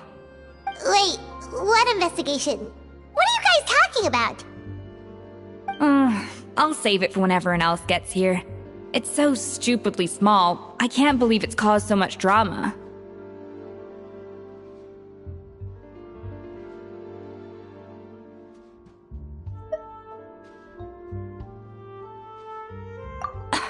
Yes, except my failures were stepping stones to success. Escoffier! Have you seen Savannah? Huh? No, not since yesterday. Why? What's wrong? After seeing her home yesterday, we were all a little concerned about how she was doing. So, I dropped by her place early this morning to check on her, only to find an empty house with the doors wide open. I left Alphonse and the others to keep watch at her home, while I checked the Hôtel de Bord. I'm worried something bad might have happened. If she's not here, then where could she be? Boss, Escoffier, bad news. Alphonse? You're supposed to be keeping watch at Savannah's house. We were, but then, just after you left, we found this stuff in her house. Oh, looks like a map with a bunch of random places. Wait a second. This feels familiar. I'm sure these places are all connected somehow. Of course, from the Codex. They're all places that Modeste explored on his adventures. Yeah, but I don't understand. The adventure logs in the Codex are too fragmented to be of any use. How come this map shows all the missing details? The Codex de Bord? Then, this place marked in red out at sea. Could that be the fabled birthplace of Gâteau de Bord? Seriously? So now she set her sights on finding the original recipe and beating Escoffier that way? Geez, Savannah. Anything to overcome a Gâteau plateau, huh? Ugh, idiot. Does she have a death wish? Those ruins are thousands of years old. Hold on. There's more. Besides the map, we also found these letters.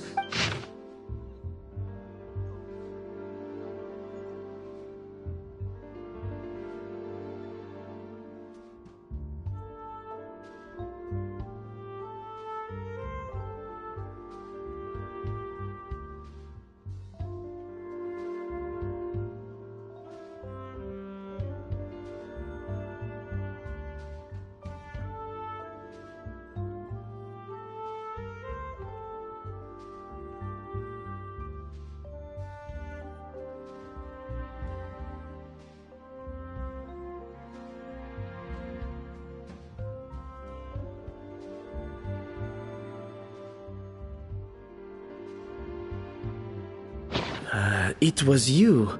You let the Lumaline through, didn't you? It sounds like a threat letter. Does this mean that Savannah was responsible for the safety incident? And not Monica after all? Retrieve the Codex by any means necessary. So the cooking contest and the cheating. Someone else was behind her pulling the strings? She's keeping the true recipe to herself. Ugh, this is all such a mess. Paimon needs a second to process this. First, we thought that Savannah forced Monica to cheat in the cooking contest. But now...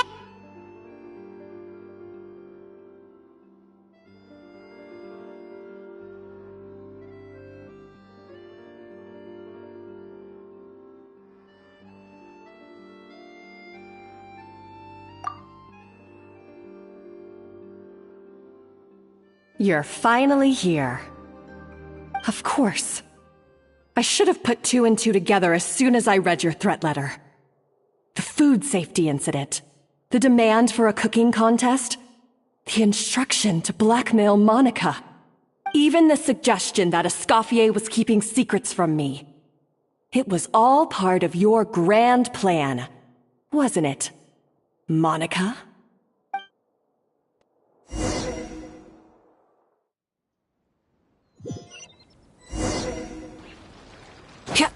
We should be getting close to the spot marked on the map. Of all the stupid things she's done, this really takes the cake. The moment we find her, I'm gonna curse the living daylights out of her.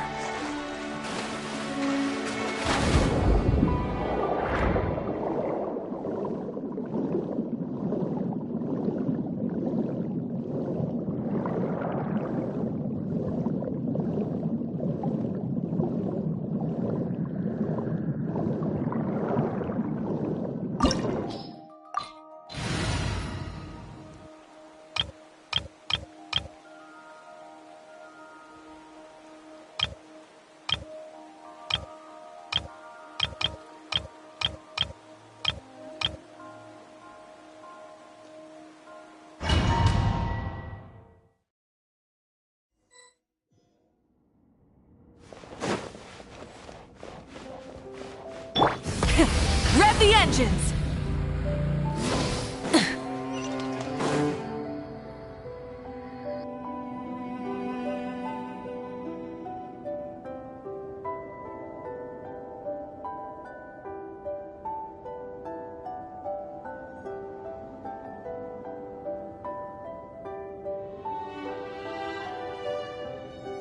Whoa! This place looks like an underwater restaurant, doesn't it? Suddenly, the idea of an adventure chef finding secret ingredients makes a whole lot more sense. I think Modest's codex mentioned this place. A public bath from the time of Remoria. So yeah, definitely the kind of place that would have served food and drinks. Huh? Some blubber beasts have come to join the party? How did they get here?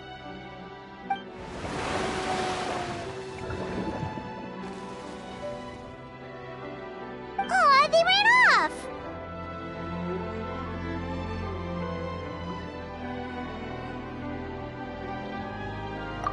That could be easier said than done. Something's blocking the entrance. Well, did Modeste mention it in his adventure logs by any chance? They must have gotten through somehow. Good point. Yes, that's right. It's coming back to me now. We prepared a banquet for our shy little guests, and as the food flowed away on the current, they broke into a joyous chorus, and the path opened to us. We have to feed the blubber beasts? With what? There's nothing here besides rocks, romaritime flowers, and lumitoile. See, this is why you should always bring snacks. You never know when you're gonna need them. Now we have to head all the way back to shore and grab some. There is no time for that. Romaritime flowers and lumitoile will have to do. They may not look appetizing to us, but who knows? They could be blubber beast delicacies. Wait, we're seriously gonna try this?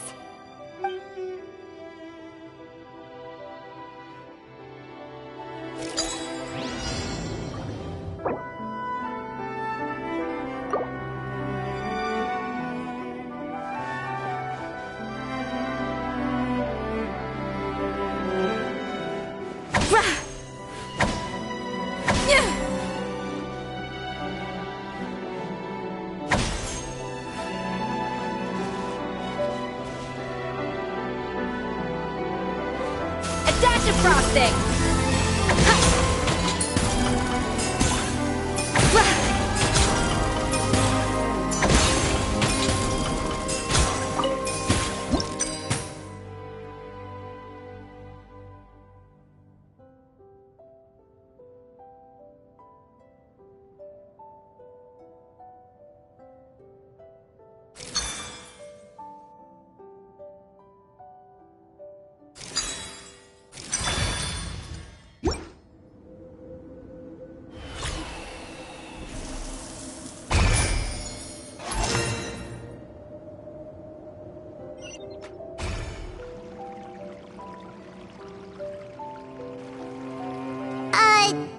Beasts or not, are we sure this stuff is edible? Trust me, they'll love it. Oh, good question. If we try to put them in the pool, we'll probably just scare them off again, and who knows how long they'll be gone. Yes, we can't afford to wait for them to double back. Oh, what was it that Modeste said again? Something about the food flowing away on the current.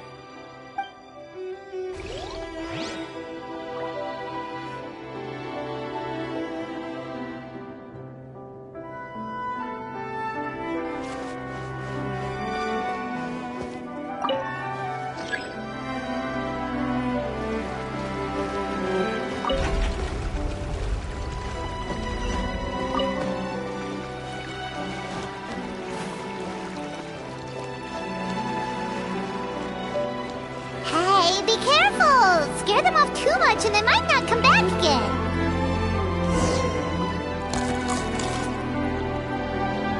Wow, it's really singing! It must taste better than Paimon thought!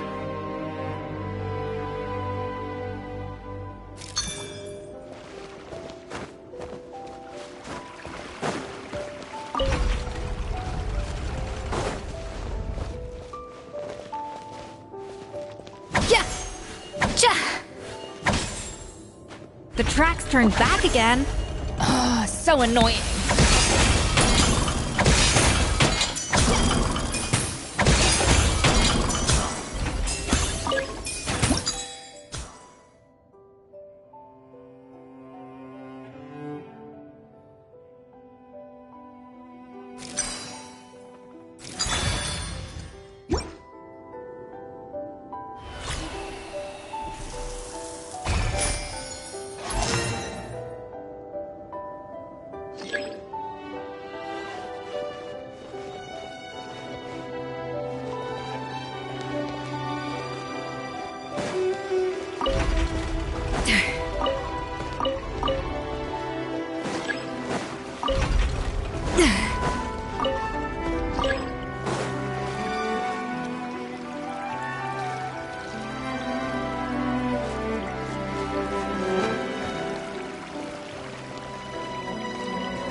Hey, it's open!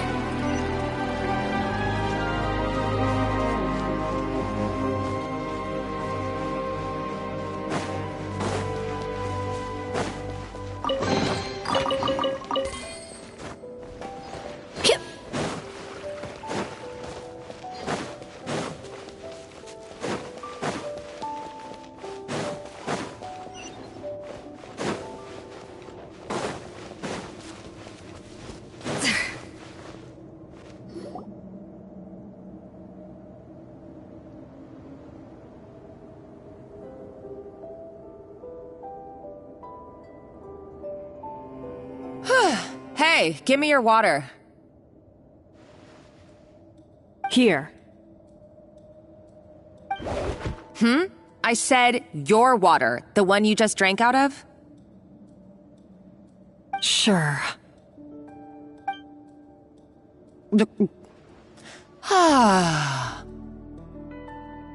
All those years slaving away under Escoffier, and then you.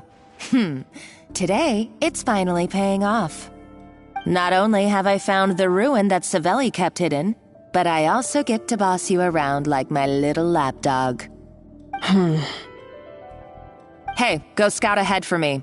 If we need to do any more blast tunneling, I want to know where to lay the explosives. Did you not hear me? Get going.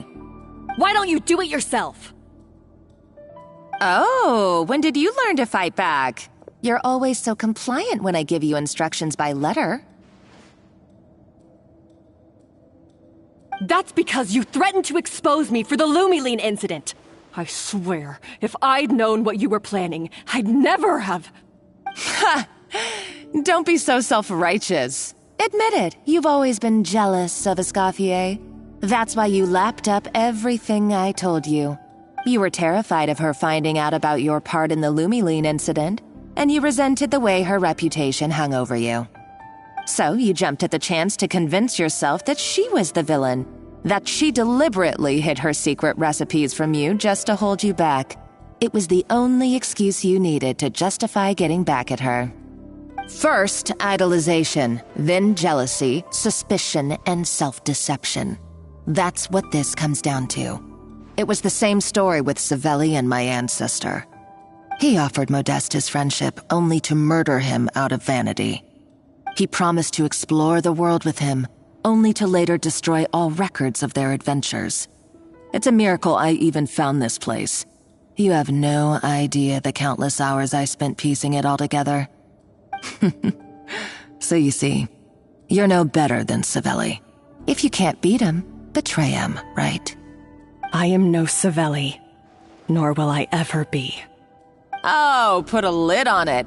You really think you can absolve yourself of your vindictive and jealous behavior now? Just because you finally realized that Escoffier never kept any secrets from you? You didn't show any remorse when she left, or in the cooking contest. Why start now? You have no right to redemption. You're right. I don't deserve her forgiveness. But I am done being bullied into submission by you! Ooh, feisty. But you should watch your tone. Talking to me like that could get you in big trouble. I somehow doubt that. Since I poisoned both our water bottles. What? Ever since I learned the truth, I've been biding my time, waiting for this moment. You've played me like a fiddle for so long, and now this is payback! But you drank it too. It's what we both deserve.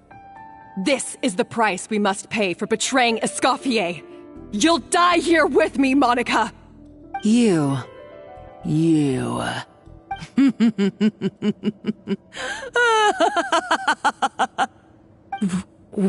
What's so funny? Oh, you're too much. I thought I'd play along for a bit just to amuse myself. You gave a very rousing performance. I saw your dumb plan a mile off. There's no poison in these bottles, just clean, fresh water. No. Revenge is a dish best served cold, you know. Did you really think your half-baked plot would fool me? You're a lousy chef, and you make a lousy villain, too. A complete waste of space. No wonder you never amounted to anything. Everything I ever did was a failure. And now, I failed again, for the last time. Hey, why don't you try your hand at being a comedian in your next life? You got a good laugh out of me. But now the show's over. You should have just done like I asked, Savannah. All I wanted you to do was scout the ruins for me. But you had your chance, and now it's time to say goodbye. Stop right there! Let her go, Monica! We've got you surrounded! Escoffier? Ugh, looks like I'll have to keep you around for a little longer. You can't! Stay back if you want her alive! Escoffier and the Traveler. I can't take you both on in combat, but if you so much as flinch, I can end Savannah's life in a heartbeat. Monica, what are you hoping to achieve by this? You're about to commit murder, and for what? A recipe? A recipe? You chefs are all blinded by your myopic focus on kitchen affairs. Well, some of us actually have bigger fish to fry. Modeste had a secret. The truth behind his so-called genius, the je ne sais quoi factor in his Gâteau de Bourg, and it's right here in these ruins. Are you serious? You're here because of a Gâteau de Bourg obsession? You've gone completely mad! I couldn't care less about the cake itself. No, the real treasure is the secret ingredient that Modeste sourced from these ruins. He and Savelli were fools. A priceless treasure of Remoria in the palms of their hands, and they thought, ooh, this would go great in our cake mix. We're talking about a powerful stimulant that also sharpens the senses. That's no cooking ingredient. It's a groundbreaking drug. That's right, I've done my research. It was a drug that Remoria developed for their war machine. I could make a killing by selling it to the treasure hoarders or the Fatui. Will you listen to yourself? You're completely delusional. My eyes are wide open. Just wait till I get my hands on this treasure. You'll see what a fool you've been.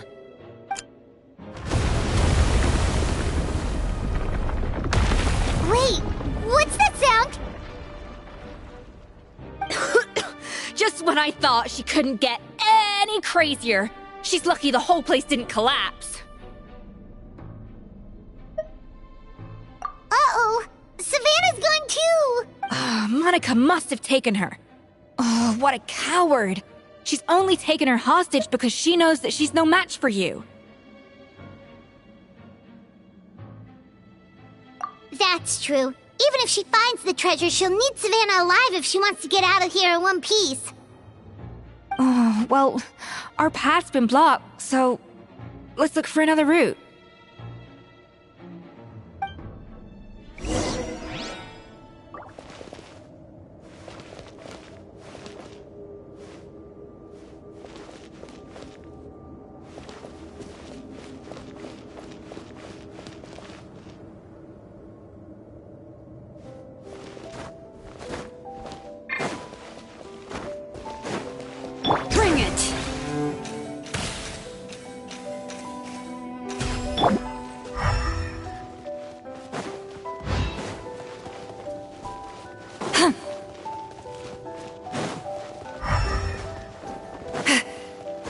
The water looks pretty deep here. Maybe it leads somewhere.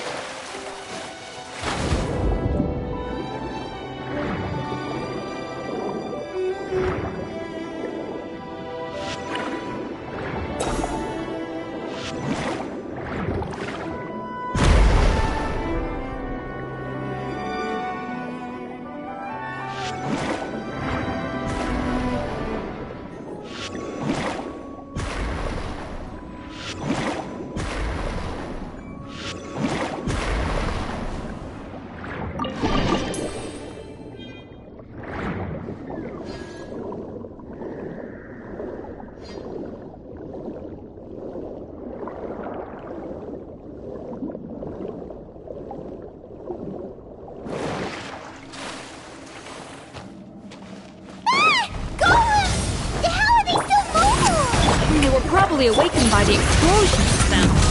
Alright, Night Skills 101. Time for some rough chopping.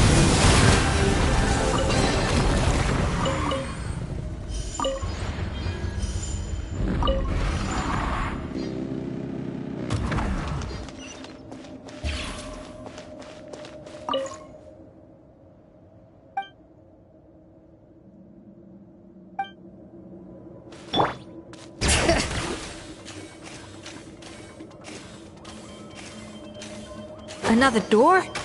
Guess we need to prepare another feast for our guests.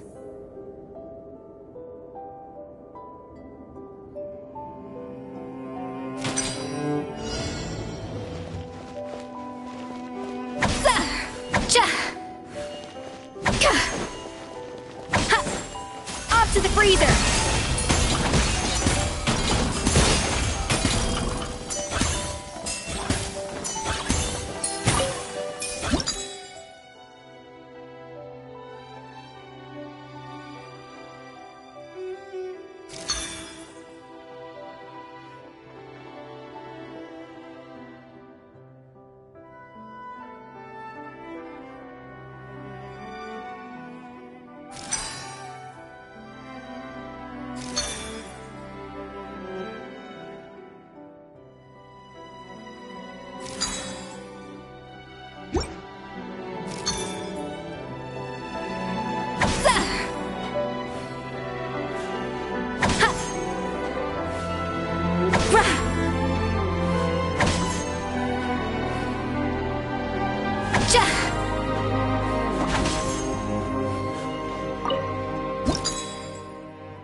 It seems to really like the texture of Rome maritime flowers.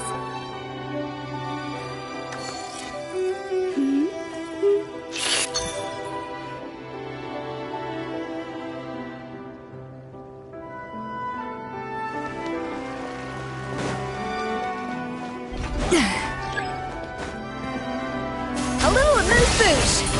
Ha! Yeah! Ja!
I never knew you could process Lumitwol like that. Alright, I've got to jot this down. Lumitwols and maritime flowers. This could open the door to a whole new world. Yep, that's literally the plan. Wait, hold on. Which door are you talking about? Bring it.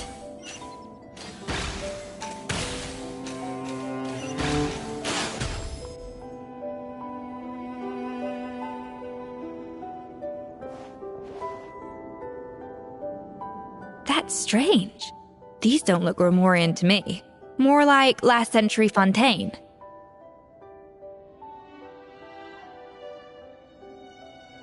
Adventurers from last century Fontaine, huh? Oh, Modeste and Savelli, do you think they camped here? By the looks of it, this was a one-person camp. They had ventured together, but maybe one of them came back alone at a later date. Huh, you really think so? Trust our adventurers' instincts. We're pros at this stuff, just like you're a pro in the kitchen. Okay, well, the Traveler has more adventuring experience overall, but Paimon's definitely a pro rummager from all those treasure chests. Darn it! Paimon was just about to show off her rummaging skills! Huh, no kidding. Are all adventurers so obsessed with journaling? I mean, I guess I take a lot of notes when I'm cooking as well, but I thought that was just me. Anyway, let's find out who was here. It's been years since I've last visited these ruins. It's exactly the way I remember it. This place probably hasn't changed in millennia. Sadly, up above, on dry land, everything has changed. The treasure of Remoria. That's what we used to call it. Modeste was right about its potential. It turned Gâteau de Bourg into a national sensation. Our limited stock of the substance meant that the gâteau could only be produced on a small scale, but this only drove up the popularity all the more. Modeste was right about that too. He predicted all of it. He was praised as a genius, while I, as the one person who'd ever disagreed with him, was labeled a talentless fool. Modeste tried his best to console me, but I knew better than anyone just how great the gulf was between us. Our conversations grew scarce, and we saw less and less of each other. I didn't fight it. He had new friends and a career of his own. Why invite further disdain by inserting myself where I did not belong? I told myself that maybe one day, when I finally created a masterpiece of my own, I'd be able to face him without shame.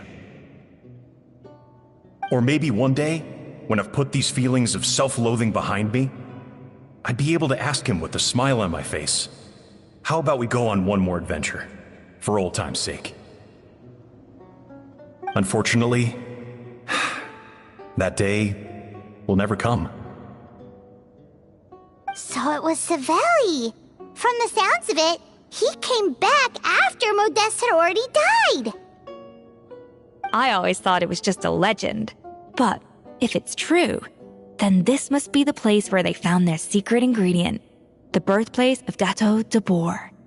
In that case, what does that say about the death of Modeste? If it's all true, maybe Savelli really did have something to do with it.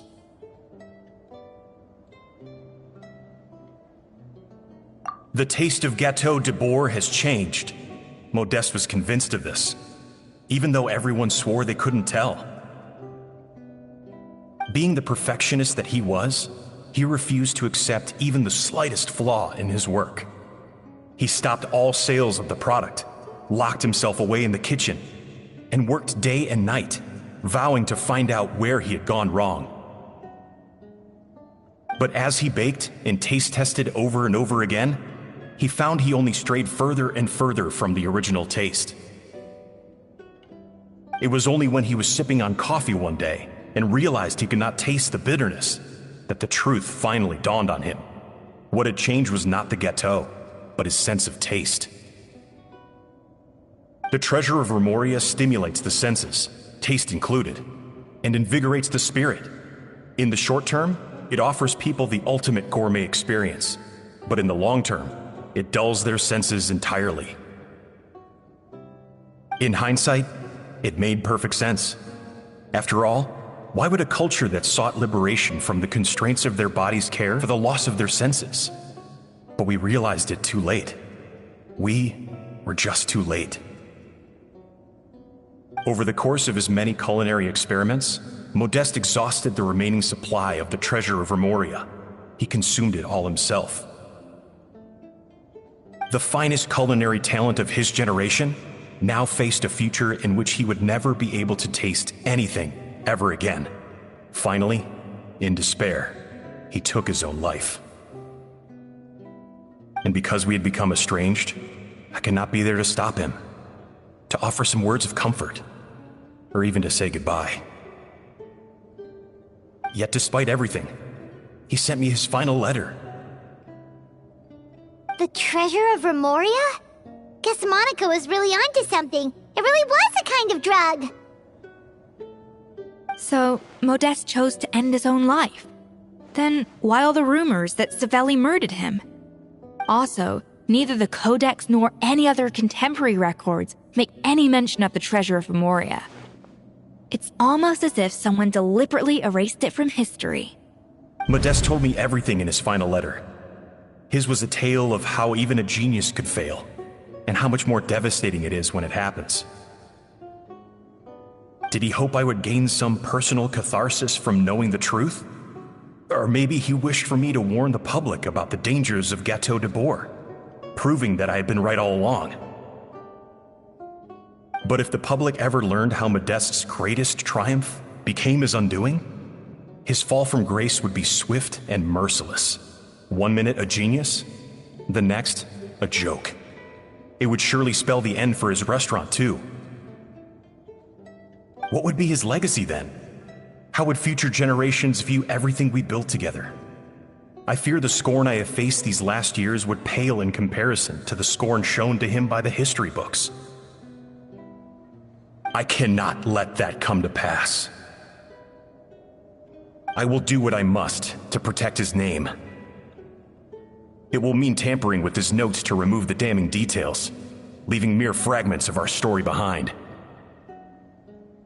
It may lead his family to suspect me of having a hand in his demise. But if that's the price of destroying all evidence of my crimes, then so be it. I would rather the world believe a tale of genius and jealousy than see his reputation in tatters. The final loose end is the evidence here, at the bottom of the sea. Huh? What's wrong? Didn't we say Savannah should be safe for now? So we thought, but if Monica finds out what happened to the treasure, there's no telling what she might do.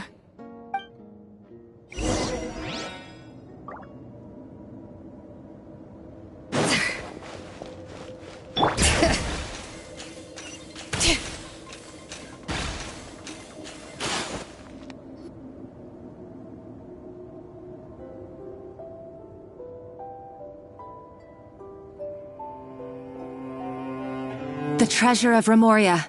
I have found you at last. Savelli, you tried your best to bury the truth, but you underestimated the children of Modeste.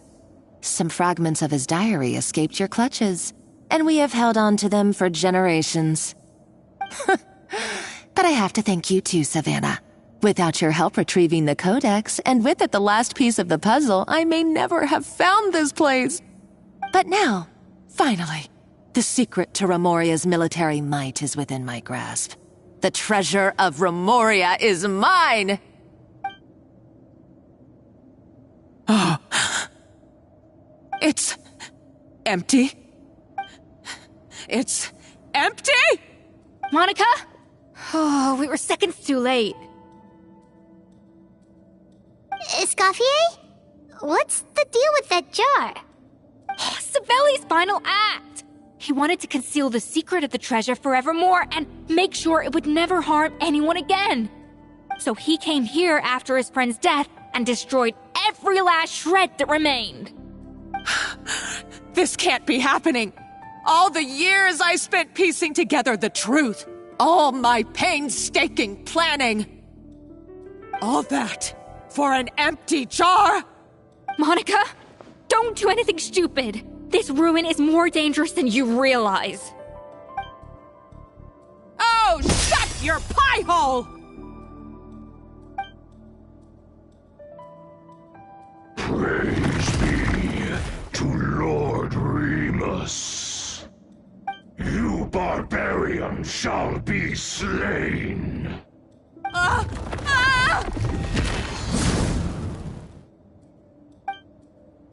She's a nutcase! A liability to herself and everyone else. Well, now it's up to us to clean up the mess she's made. Take these golems out!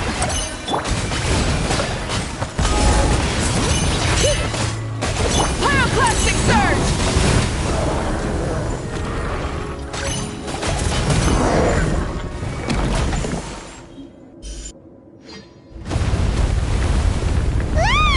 Why is this place still shaking?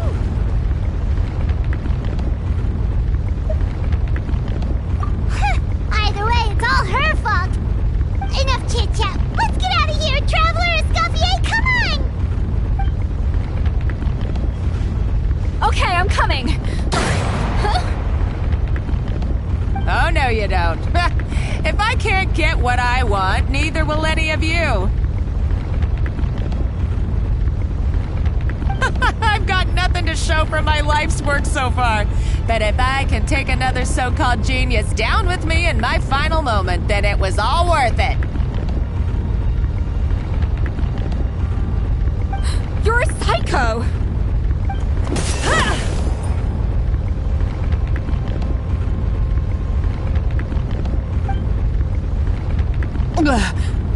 Savannah?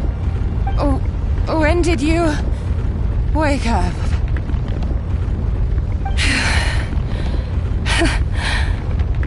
I may be a lousy chef, but it looks like I'm not a complete waste of space. Traveler? Okay, let's go!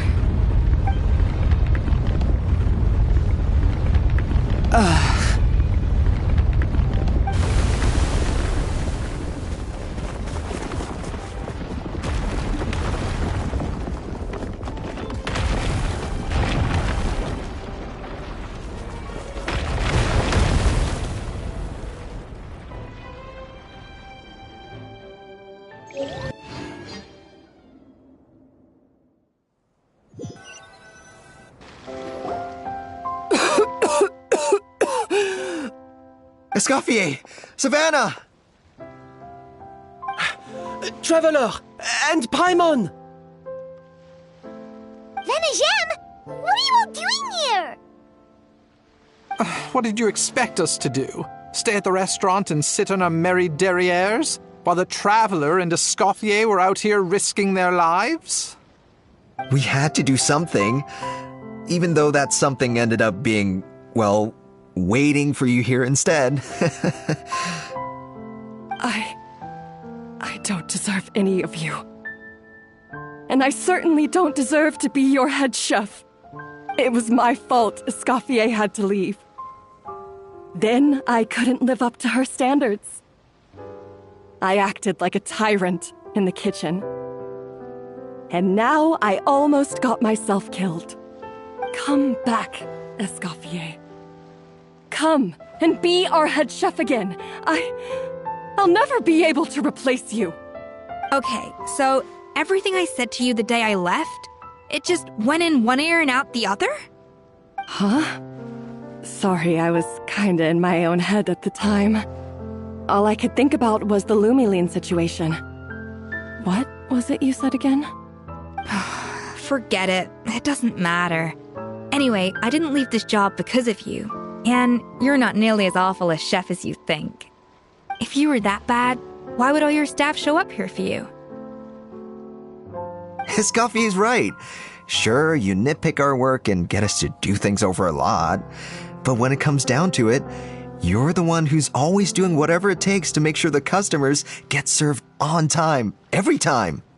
Things were pretty rough after Escoffier left, and Savannah's the only reason we've been able to make it through. Our customers know that Escoffier doesn't work for us anymore. But the fact is, they keep coming back. If that's not an endorsement of your work, I don't know what is. At the end of the day, we're all human, and we all make mistakes. All we can do is recognize where we get it wrong and do our best to improve. That's all that's humanly possible. No, I get what you're saying, but what I did to Firmin and to Escoffier, it's unforgivable. Well, about that, there's someone else here to see you, Chef. It's been a while, Chef Savannah. Firmin? I'm so sorry. I put far too much pressure on you.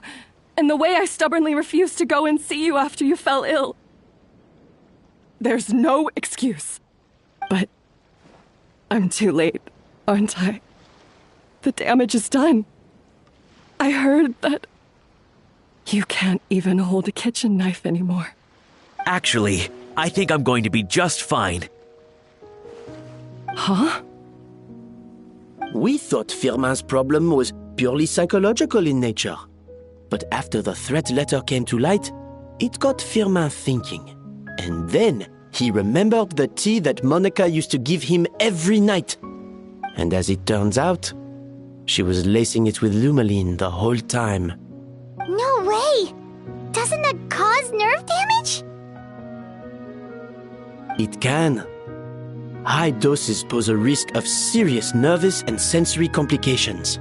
But if you calculate the dosage carefully, you can control the extent of its effects. A small dose might simply make a person more emotional, whether that means more fragile or more hot-tempered. No wonder it seemed like you'd lost your edge. I asked my friends at the Fontaine Research Institute about it. They said that with the low dose I was taking, the risks are pretty small. They also fixed me up with some meds and said I should recover in no time. Well, that's what happens when you give someone a little bit of hope to cling on to. There's more. We believe that Firmin was likely not Monica's only victim. You mean she poisoned me too? Oh, so that's why Savannah's been so irritable this whole time. Let's not be too quick to blame everything on the Lumaline. That stuff can only amplify what's already there. So tasty food will seem like the most delicious thing in the world, while food you don't particularly care for will become utterly revolting. So you better make sure you reflect on your behavior and apologize to every single person you've wronged. I will. I'm sorry. There's still one question that's really bugging me. Why is it that no matter what I do, my Gâteau de Bourg never tastes the same as yours? Is it just... is it because you're a genius and I'm not? It's because the heating element in your oven is broken, you silly goose. What?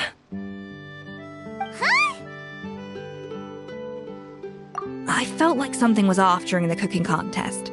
Once I got around to checking all the equipment, I noticed it right away.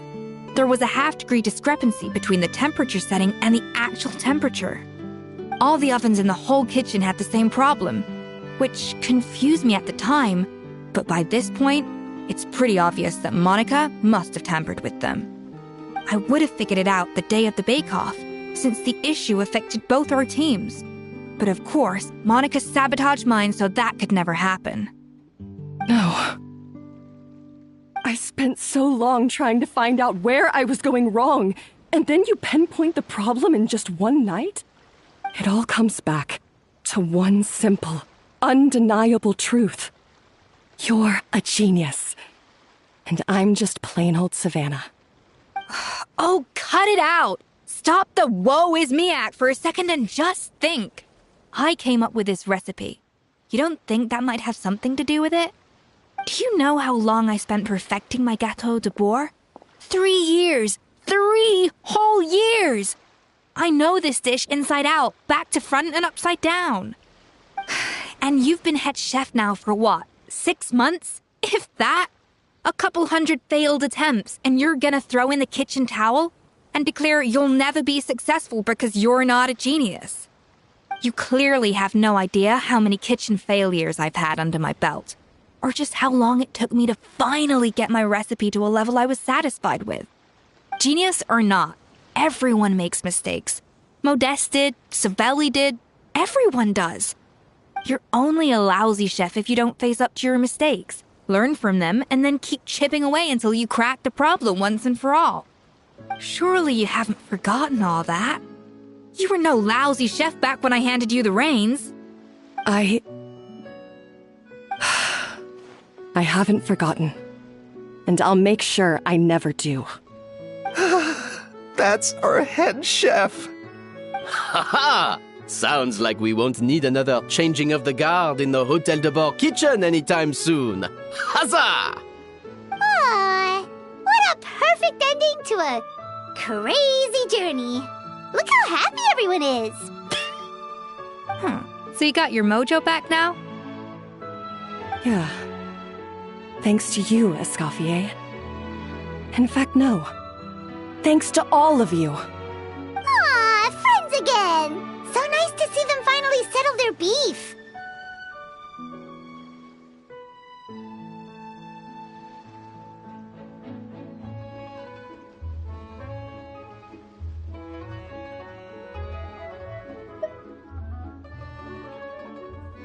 Good. So now that's out of the way. It's time for payback. You cheated in our last bake-off, and I demand a rematch right now. Huh? But that was mostly Monica's fault, wasn't it? Right. And also, does it have to be right now? Savannah's only just got her mojo back, and you barely escaped from a death trap. No excuses. This is a cooking contest between 2 top chefs, and nothing will stand in its way. So grab your spatula and get ready, because this rematch is happening today, right now, this instant. Hey, so, this whole time you were salty about losing? The second cooking contest commences now! This time, no more games, and no holding back!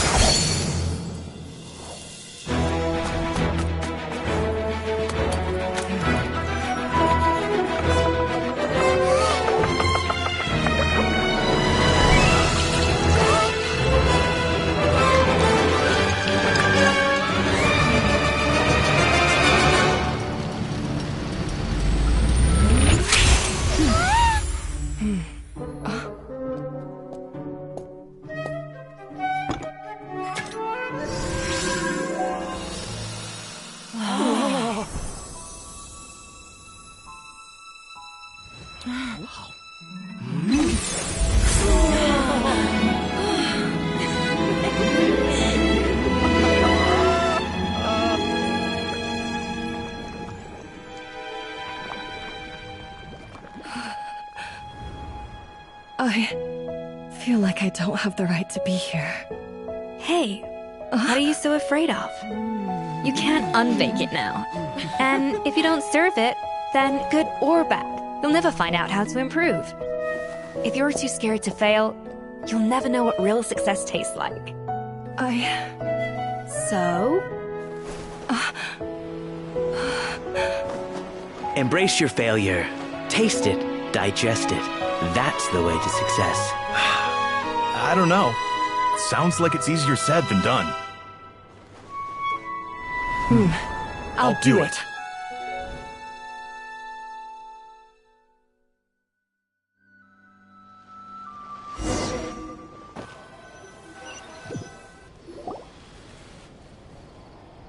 The results are in! A landslide victory for Escoffier! Quite rightly, too. Piece of cake.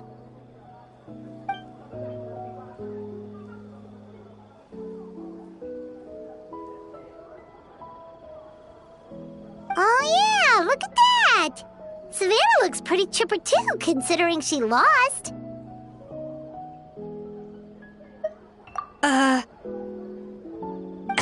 Now, where were we? Yes.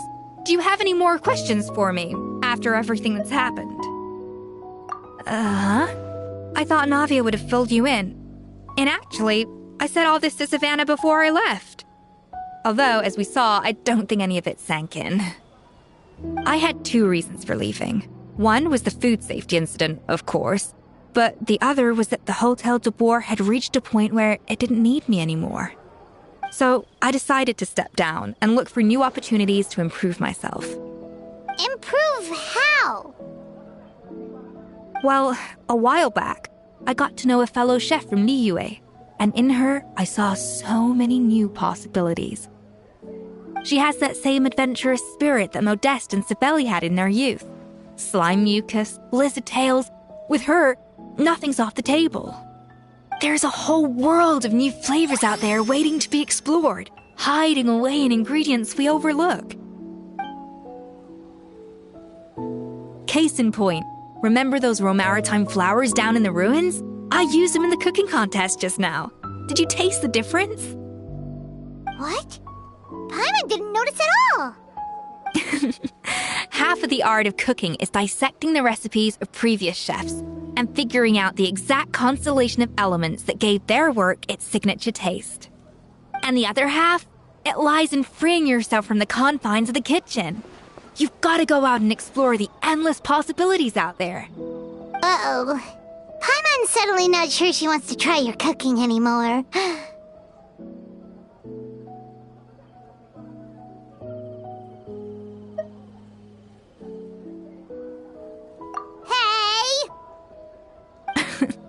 Don't worry, it's not going to be a free-for-all like in Modeste's time. Before I put anything into my food, I'll obviously do my research, make sure it doesn't contain any harmful substances. In the meantime, take this. It's a recipe for Petit Gâteau de Boer, revised version. I tweaked it to suit your needs as busy adventurers. Hope you enjoy, and remember, feedback is always welcome. All right! So, do you ever see yourself returning to Hotel de Boer? Oh, of course. I've already promised Banishem that I'll come back every once in a while to make sure the quality of the food remains at an acceptable level. You know, Paimon's still a little disappointed that we never got to see the treasure of Remoria. Surely Monica wouldn't have gotten drawn in so deeply if it wasn't for all the mystery surrounding the original Gâteau de Boer. She practically dedicated her life to finding the lost pieces of Modeste's diary. Then went to all that trouble to infiltrate the Hotel de Boer. And in the end, it was all for nothing.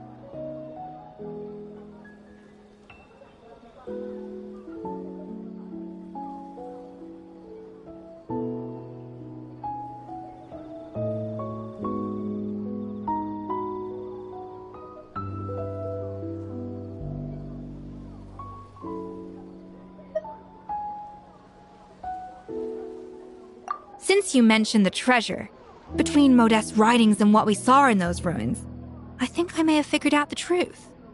The so-called treasure of Remoria was most likely a substance that the Remorians extracted from Lumitoiles, better known to us as Lumiline. Huh? So then, why all the hype back in the early days of Gâteau de Boer? Don't forget, it was a very different era. We could barely even refine sugar back then. So desserts were very much in their infancy. In a world of bland food, it's no wonder that the first thing to really excite people's taste buds took the world by storm.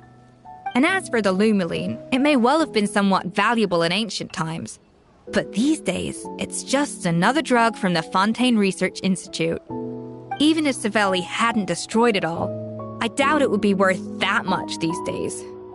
So after all that, there was nothing in those ruins but worthless junk. Feels strange to say it, but Paimon almost feels sorry for Monica. She said sacrificed it all only to get nothing in return. Hey! Huh? Navia? You just got back from that underwater ruin, right? Well, check it out. They ran a special issue. Did you see anything like this down there? Freshly unearthed from the ruins of Rumoria.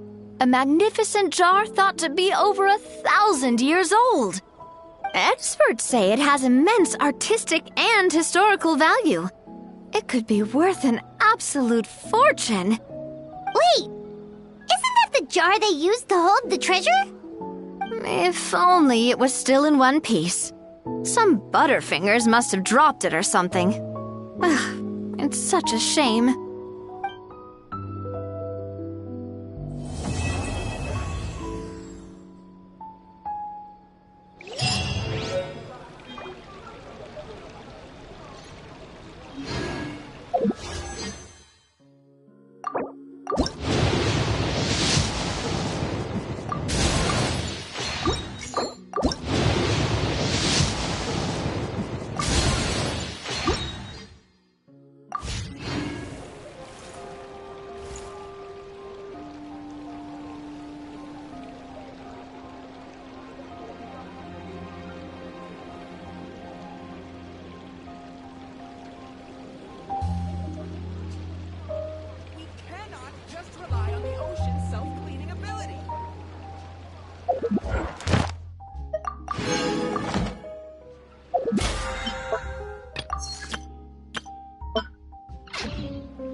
Try and stop me!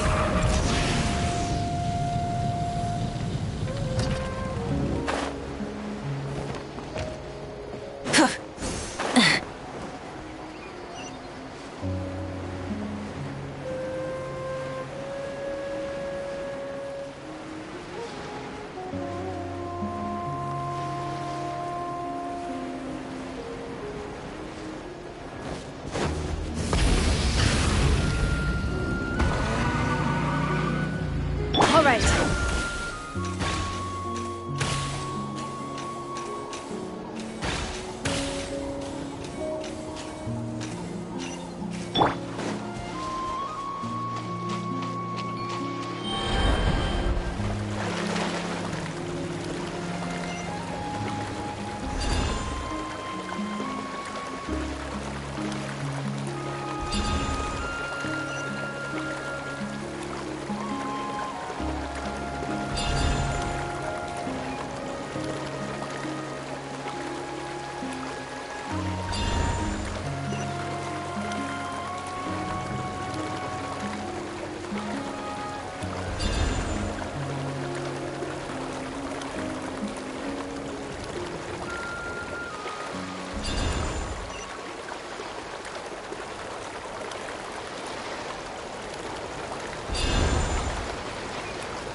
it! Hear the echoes of the valley!